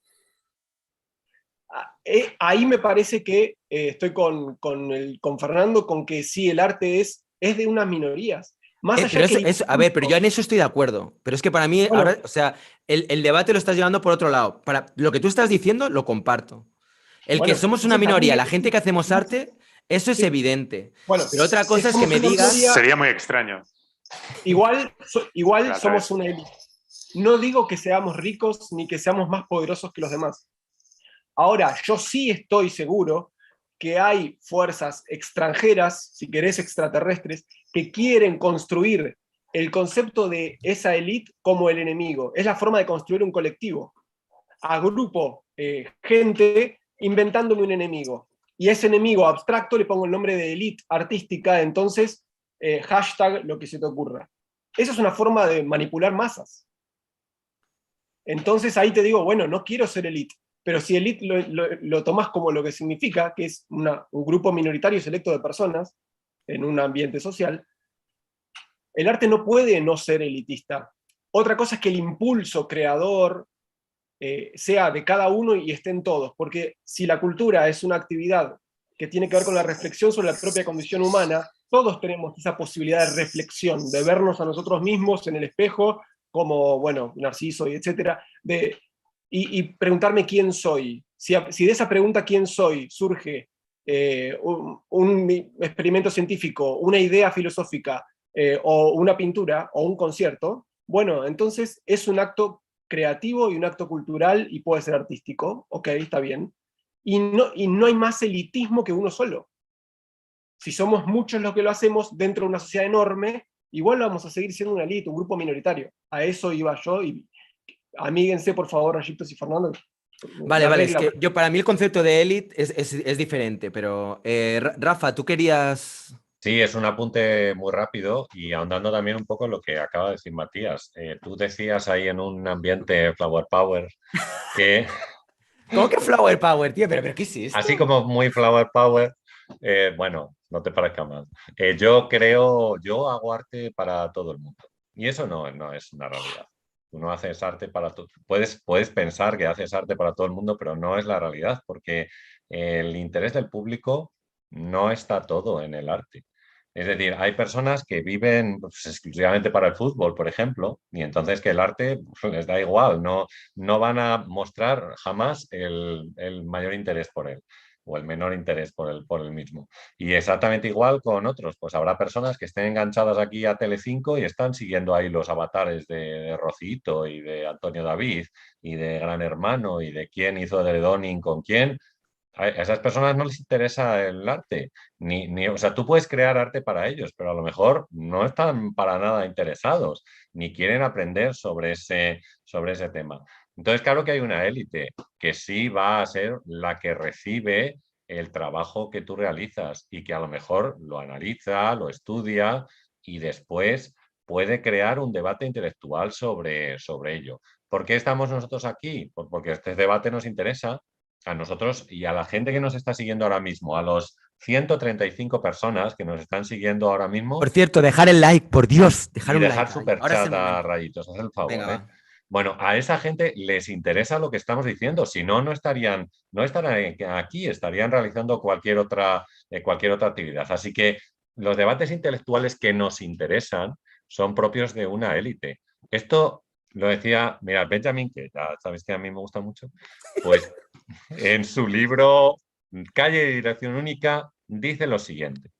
Son 3 líneas, ¿eh? Os lo Sí, leo. sí, tranquilo. Estás Dice, dando material para que luego te imiten. Ya verás. Va a que salir me Walter imiten a Benjamin mí. seguro. Bueno, sale Benjamin ahí seguro, ¿no? Bueno, no importa. Bueno, compararme con Benjamin, por favor. De lujo, No, ¿eh? vamos allá. Dice, si antes entre personas que conversaban se daba por descontado el interés por el interlocutor, ahora lo sustituye la pregunta por el precio de sus zapatos o de su paraguas. Eso dice Benjamin en el libro de Calle Edición Única. Y yo creo que enlaza un poco con la idea que hemos dicho. Es decir, en qué punto ponemos cada uno de nosotros el interés. Tú puedes crear arte para todo el mundo, pero el interés de todo el mundo no es el arte que tú creas. Entonces, claro, la cosa se reduce a otro grupo de personas. Yo creo que digamos, la clave, y vamos, me estoy sintiendo muy en sintonía con lo que dice Matías, es evidentemente tratar en algunos momentos de pensar qué decimos cuando decimos algunas palabras o algunos conceptos, ¿no? Es decir, hay una cuestión que es cómo hacer cosas con palabras y sobre todo si les concedemos esas palabras alguna potencialidad a partir de ellas, ¿no? Es decir, que son conceptos que nos permiten dialogar, entendernos, etcétera, ¿no? Bueno, lo que está claro es que la palabra élite, elitismo, elitista, tiene un significado, que es el significado que se acaba de dar anteriormente, ¿no? Es el que si buscas en la RAE, ¿no? Grupo o minoría rectora, ¿no? Bueno, y ese grupo o minoría, a partir de ahí, de esa noción, se monta las distintas acepciones del elitismo, que hay varias teorías del elitismo, ¿no? El elitismo, ya he dicho, contra el igualitarismo, el elitismo contra el pluralismo. Curiosamente, como digo, el gran teórico del elitismo de la inteligencia es José Ortega y Gasset, que dedicó a eso. Él definió el hombre masa y frente a eso el elitismo de la inteligencia, que era un elitismo, que era una aristocracia de la inteligencia frente a la aristocracia de la sangre o la aristocracia del dinero, la aristocracia del poder. Es decir, es un elitismo de la inteligencia. Y él se remite a algo que no sé si se saltó antes de que yo entrara a la conexión, que es a algo fundamental. Decía Eugenio Dors, que cuando no se va a la etimología uno se anda por las ramas. Es decir, hay que ir a la raíz, a la etimología, ¿no? Y entonces la etimología de élite o elite es, la palabra élite o élite viene, como antes se apreciaba, del francés, de la palabra élite, y es una palabra que a finales del siglo XII era un participio femenino sustantivo de un verbo que es el libro élire. Bueno, ¿qué significa el verbo élire y qué significa élite? Pues muy sencillo. Cuando dices tú, yo lo que entiendo del arte es como una elección, como una expresión individual, como una motivación. Es que élite significa elegir, elegir. O sea, alguien que está en la élite es alguien que elige. Es el acto de elegir. Y élite significa originalmente lo he elegido, y ese es el uso actual del término. Esa es la etimología. Cuando dice el arte es elitista, ha sido siempre elitista, pero etimológicamente elitista. Es un acto de elección. Y en este sentido es un acto de elección. Como ha dicho Rafa, todos elegimos. La cuestión es quién elige, o si unos se subrogan o se arrogan o toman el poder de ser ellos los únicos que eligen, los únicos que hacen el acto de elección. Pero el acto cognitivo, el acto artístico, el proceso creativo del que tú hablas, es necesaria, inevitablemente electivo, es una forma de elegir. Vamos a ver, la obra central del siglo XX y del siglo XXI, mal que nos les pese a muchos, es el Urinario Duchampiano. El Urinario de Duchamp. El Urinario de Duchamp es una obra elitista, es claramente una obra, el acto de elegir es un acto elitista. Es más, Duchamp tiene una entrevista tremenda que yo muchas veces cito, le dicen, le preguntan, ¿el arte es democrático? Y dice, bajo ningún concepto, es totalmente aristocrático, es más, se basa en el elitismo. Y se refiere ese francés a la elección, elegir un objeto y colocarlo encima de un pedestal. Fíjate, el acto elitista por excelencia, colocarlo en un espacio de distinción estética. Toda la teoría sociológica es una teoría de cómo el arte es un sistema de elección. Nosotros, incluso eligiendo el arte como espacio de trabajo, estés forrado de dinero porque vendes mucho, o estés... Es que aunque tú dices, yo no estoy en la élite, pero estás en relación con las élites, con las propias élites. La cuestión es que veas la estructura sistémica del campo artístico en el que te encuentras.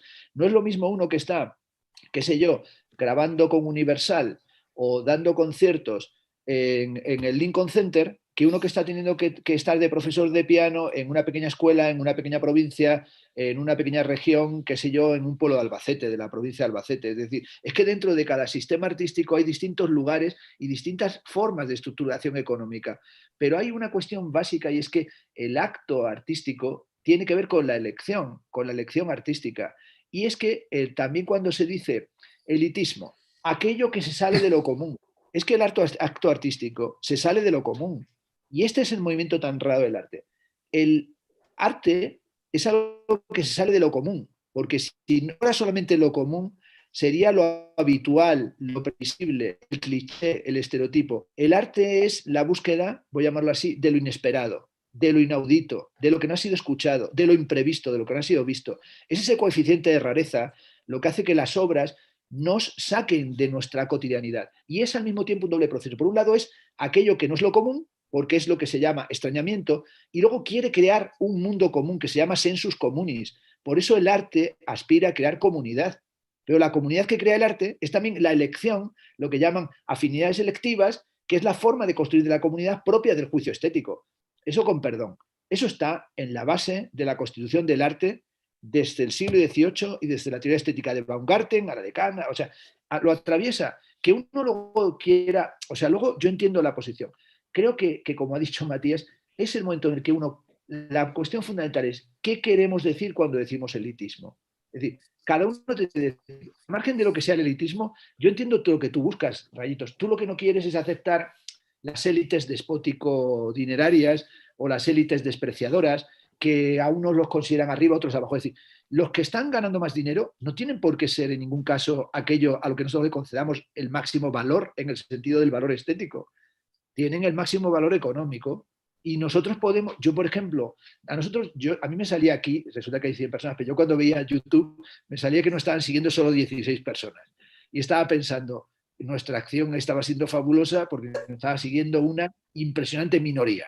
Si nos estuvieran siguiendo, bueno, por ejemplo, para mí nuestros seguidores, Arte con la Baladón, Ancaiz Pintor Creativo, Víctor de la Rosa, Green Dogs, Eric Serredar, no sé, son unos elitistas terribles, más que nosotros todavía.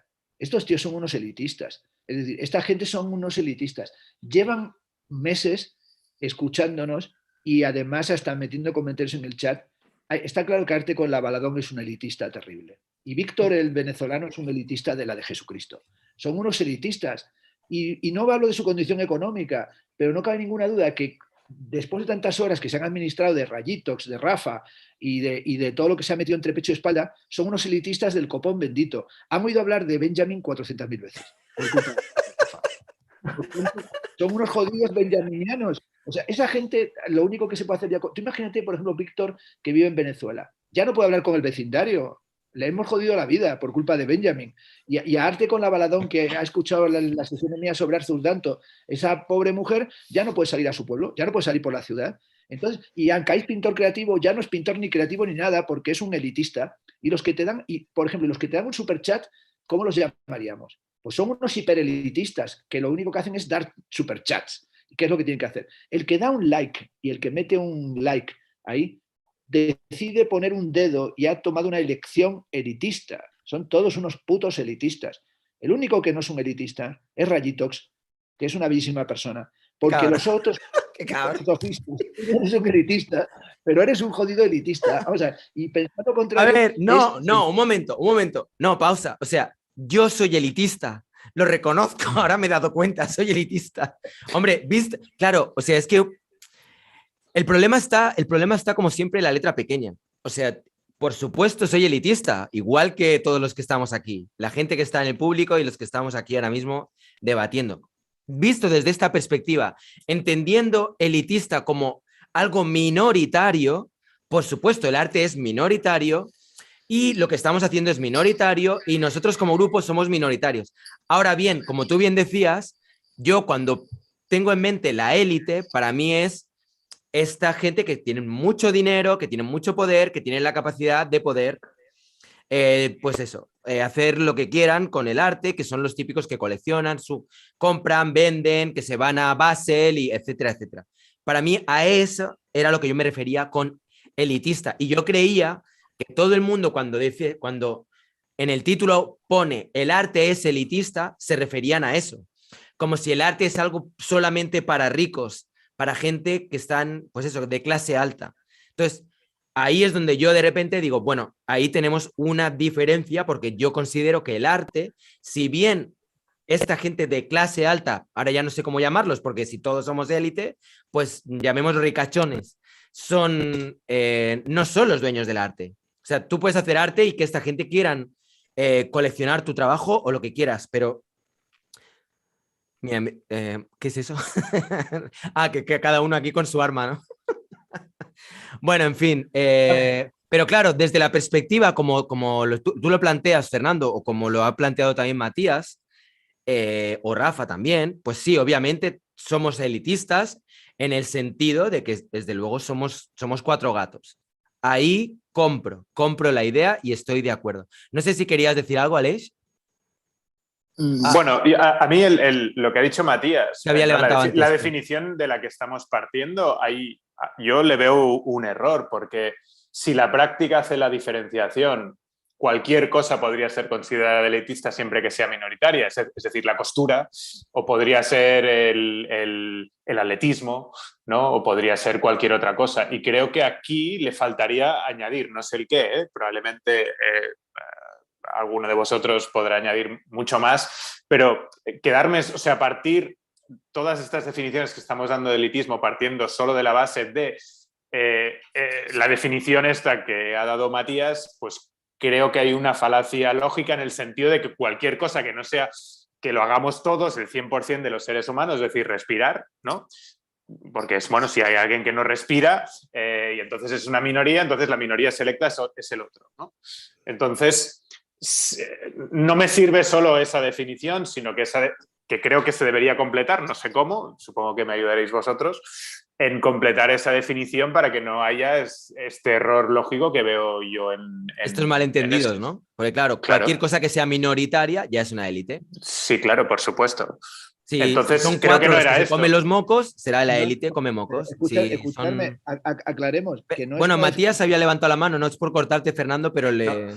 Que no era ningún ataque, simplemente que veía eso y digo, bueno, lo Muy breve. completamos con algo. Sí, Muy Matías breve. y luego Fernando, sí. Me sumo a Alex. Bueno, quizás sea interesante aclarar, hay diferentes tipos de élites, cuántas, y bueno, conforme a cuántas minorías hay y en el ámbito que se mueva. Podemos hablar de una élite intelectual, de una élite cultural, de una élite artística, de una élite del arte conceptual, y también, ¿por qué no?, de una élite de deportes. De hecho, se habla así de élite para los que hacen deportes Sí. de atletismo, Es la más. élite atlética, y está bien dicho. Esto, Rayitox, es mi arma y es un compás de proporción áurea. ¿Bien? No sabías lo que era porque no formás parte de la élite. Yo no soy de la élite, ya lo he dicho, yo no soy de esa No, élite. mentira. Bueno, soy de la élite, pero no lo soy, yo ya no sé lo que soy. No, lo que sí, A lo mí último que Fernando quería agregar, me ha deconstruido, yo ya no sé lo que soy. Yo tenía unas ideas más o menos claras, ahora ya verás, el canal se va a ir a la mierda, porque ya lo que no sí sé lo que voy a quería defender ni lo que... agregarte, Rayitox, en torno a eso y los centros de poder que se quieren aprovechar de renombrar cuestiones de la élite cultural e intelectual o lo que sea, es que quizás haya que empezar a desconfiar de los eventos y actividades culturales o de élite que aglomeran a mucha gente. Yo Pero no siempre serán consideraría el minoría. canal. Pero esa gente Sí, sí, siempre será minoría, con lo cual encaja en tu definición. No sé si me explico. es que si el canal de Fernando Castro tuviese 300 millones de seguidores, comenzaría a desconfiar de que su filosofía sea profunda y que sea honesta y que sea realmente una élite intelectual. O sea, si alguien tiene un canal de YouTube de arte y resulta que tiene un montón de suscriptores, ya no es de la élite. Según la definición de élite, no. Y se hace multimillonario con él. Claro, no sé yo. Un silencio, unas Que, claro, sonrisas cómplices. No. Sí, Pareciera como que no, ¿no? Sí, Ya no, ¿eh? pero lo que dice, yo creo que, por ejemplo, mira, cuando hizo un ciclo de conferencias Nietzsche sobre el porvenir de los establecimientos educativos, él quiso exponer un problema que es un problema también que tiene que ver con las élites, que es la pedagogía, que es el de cómo podemos generar un proceso educativo que mejore también la estructura cultural de la sociedad, ¿no? El carácter, cómo crear un proceso civilizatorio pedagógico adecuado. Y él decía que la extensión a veces de un proceso cultural hacía que el propio carácter extenso de la proposición hiciera que perdiera su intensidad. La relación entre calidad y cualidad, la dialéctica entre calidad, cualidad y cantidad, el problema de la calidad y la cantidad, es un problema de la historia de la economía, la física y la teoría del valor y del plusvalor marxista. Es decir, la relación de calidad-cantidad suele ser a veces simétrica y directamente inversamente proporcional. Es decir, es inversamente proporcional. Y yo sí creo que hay un momento en el que, y lo sabemos de sobra, el seguimiento masivo de ciertos procesos pretendidamente culturales es inversamente proporcional a la calidad de los mismos.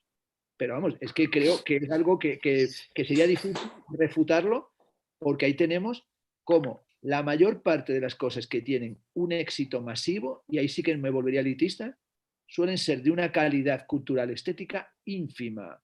Esto es, la gente sigue, pero a millones y lo vemos, coño, en el mundo youtuberizado. depende. ¿Qué es lo que se sigue? No estoy de acuerdo con eso, Fernando. Pues yo quiero decir, el clickbait. No siempre, o sea, tiendo a darte la razón en lo que estás diciendo, pero no siempre. Claro, no, pero que bueno, que digo que no siempre, que es verdad que no siempre, pero por ejemplo, hay muchas. Mira, hay una cosa en la que insiste mucho Soriano, que yo la apoyo bastante. Cuando hace Soriano al terminar nuestros coloquios del convento sofístico y entra en ese modo emotivo, que es tan chulo escucharle, y entonces Soriano siempre, como sabéis, hacia el final, hace una llamada a no difundir la ignorancia, a no convertir la ignorancia, a no hacer un culto a la ignorancia, y al facilismo que lleva hacer unas denuncias culturales que son: el arte es un átomo de pelo, el conceptual es una cagada, nos dominan unas élites sórdidas, o sea, a crear una especie de otro, habló de ello Matías, ¿no? Que es ese otro que se crea, que es un otro fantasmagórico, ¿no? Es un gran otro, y es siempre bueno pensar que hay algo, ¿no? Que es como, digamos, el fantasma en la máquina, la cúspide del sistema, los sujetos rectores, los Illuminati, los quién sabe qué, que son los que ha hecho que todo esté podrido. Y nosotros somos los desveladores de esa situación. Ese es un discurso tan facilista y tan facilón que lo compra todo el mundo. Pero es que yo cuando quiero tirarme al aplauso fácil, que también lo busco constantemente, como se puede apreciar, pues me tiro por ese palo y consigues ovaciones, porque las consigues. ¿Por qué? Porque te pones, dices, el arte contemporáneo es el nuevo traje del emperador. Yo lo he escrito hasta así.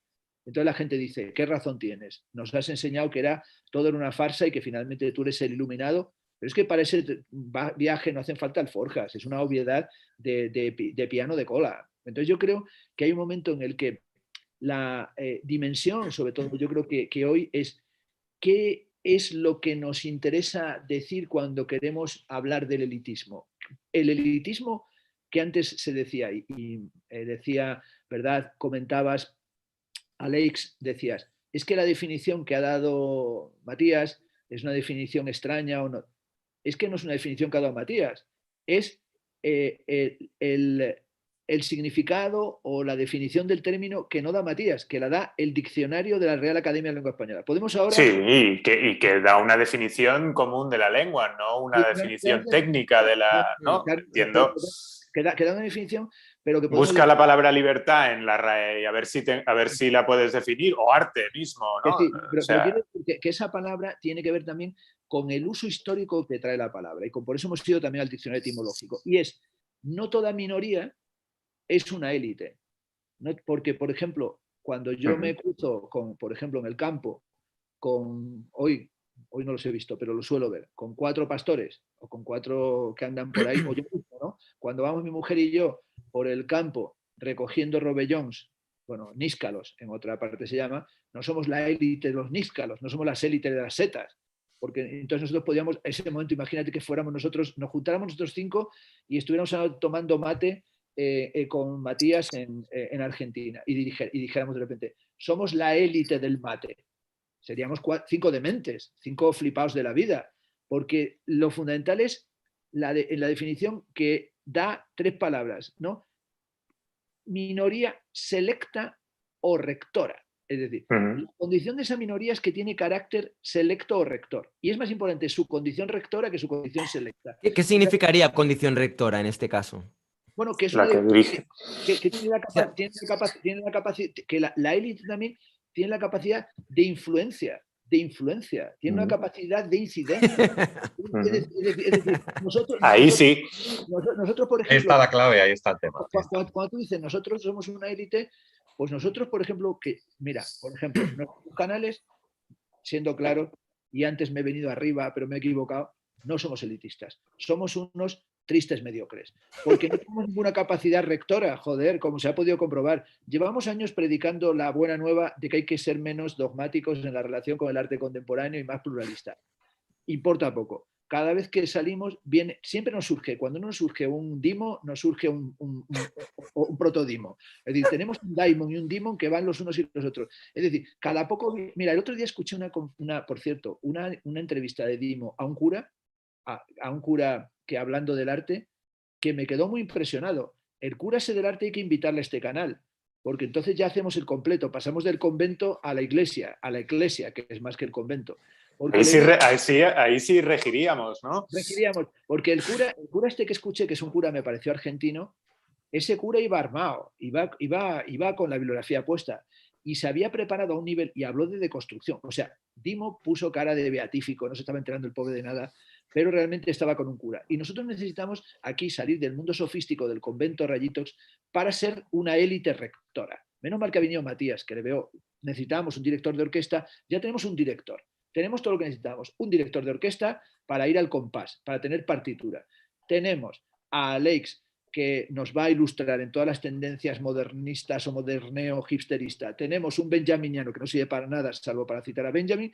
Tenemos a una bellísima persona que cree en el arte terapéutico, que hay que poner la entrada del convento para que reparta galletitas y bizcochos y vino del cura, y yo, que voy a ser el sacristán porque mi look es de sacristán. Tú eres un artista conceptual de la palabra. Tú lo que haces es coger la palabra y tan pronto nos elevas y nos haces creer que somos la élite, como que nos haces creer que somos mediocres y vas jugando con todo el mundo, nos sube, nos hunde, nos va aquí, para allá. De repente, el poder es lo que tiene. Es lo que tiene. Fernando sí que es la élite. Fernando sí que es la élite. Él sí que condiciona la opinión, influye, encima es minoritario, lo tiene todo. Yo todavía no influyo. Pues suscribiros a canal. Además, hay una cosa. Una definición de diccionario para en este momento que me parece que la pidió Fernando Castro, que dice epidídimo, órgano situado al borde posterior del testículo. Porque creo que dijo algo de dídimo, ¿puede ser? Okay. Epidídimo. Oye, por cierto, gracias por ese super chat también, ¿eh? Desde aquí un saludo a Julio también y a Gustavo, que los dos han hecho super chats en lo que va de tarde, que están ahí apoyando a esta humilde élite que trata de sacarse... Bueno, en fin, de tirar adelante. Pero tú estás a punto de llegar. Mira una cosa, esto siempre lo decimos. Animen, por favor, a sus compañeros y amigos elitistas. Vamos a ver, que los veo aquí a todos de un despistado que flipas. A ver, ¿quién está en el chat? Vamos a ver, los elitistas estos del chat. Alquie 88, Gaby M, Nahuel Martínez, Gustavo Fernández Osuna, Cristóbal Díaz Garrido. Bueno, toda la gente tiene unos apellidos de un elitista que alucinante. Juan Serrats, familia Joan Manuel Serrats, César Córdoba. Vamos a ver, Julio Velarde, que ha poquinado por fin, que dice que excelente sábado. Este es el único que es una gran persona y un absoluto elitista. Señores míos, llamen al vecindario, a la vecina del cuarto. Esa que todos a coquinar aquí. Todos a poquinar, porque Rayitox tiene que llegar cuanto antes mañana a los 20.000 suscriptores, porque ya está bien que esté ahí atrancado y no haya llegado todavía a los que tiene que tener. Por tanto, todo el día haciendo vídeos, y todavía no. Toda la gente que está ahí puesta haciendo el Primaveras y que son elitistas en Caracas o donde estén, ¿podéis por favor llamar a la gente que tiene pasta en Los Ángeles, en Miami, y que se apunten al canal y que manden un super chat, un super Venga, like, va, ahí está, Fernando, y estamos contigo. Oye, yo lo siento, yo me tengo que ir a la pasta. Venga, va, sí. Espera, un segundo, Fernando. Vamos a hacer un cierre con todos juntos. ¿Hay algo que querías decir, Rafa, o cerramos ya? Sí, simplemente no, claro. Fernando tenía razón acerca del tema de la influencia y yo lo señalaba porque era lo que quería decir, que es que la élite al final lo que tiene es una cierta influencia, ¿no? Y además un ánimo de influir a principalmente consumidores que se encuentran dentro de la clase media o media baja. Hay un libro también que se llama En la era de la posverdad, 14 ensayos, que ve la élite de esta manera, simplemente como alguien que ve cómo progresan esas mentiras, ¿vale? Sin que sean categóricamente rechazadas, porque en muchos casos la gente ni siquiera se las cuestiona. Entonces, bueno, por eso invitamos también, como decimos mucho, a la gente a que reflexione, ¿no? A que se cuestione las cosas. ¿Vale? Es decir, pero bueno, que haya influencia es importante para que exista la élite también. Pues nada, ya para cerrar, antes de que Fernando se vaya por la pasta, muchas gracias, Fernando. Muchísimas gracias, Matías, también, Rafa, Aleix. Ha sido un gusto teneros una vez más. Gracias a toda la gente que estáis ahí. Gracias, Gaby, por estar ahí siempre al pie del cañón, haciendo el Sugar Mami. Y nada, yo ahora hago otro vídeo, ya será el último, donde lo que voy a hacer va a ser contestar a todas las preguntas que me habéis dejado en Instagram, que en mi story he dejado ahí la opción de que pudierais preguntar lo que quisierais. Y ahora en el siguiente vídeo ya, pues nada, pues voy a contestaros. Y ya será el último vídeo de la noche de hoy. Habré recuperado los 3 días que no estaba haciendo vídeos porque estaba enfermo. Muchísimas gracias. Nos vemos en un rato. Venga, nos vemos. Muchas gracias.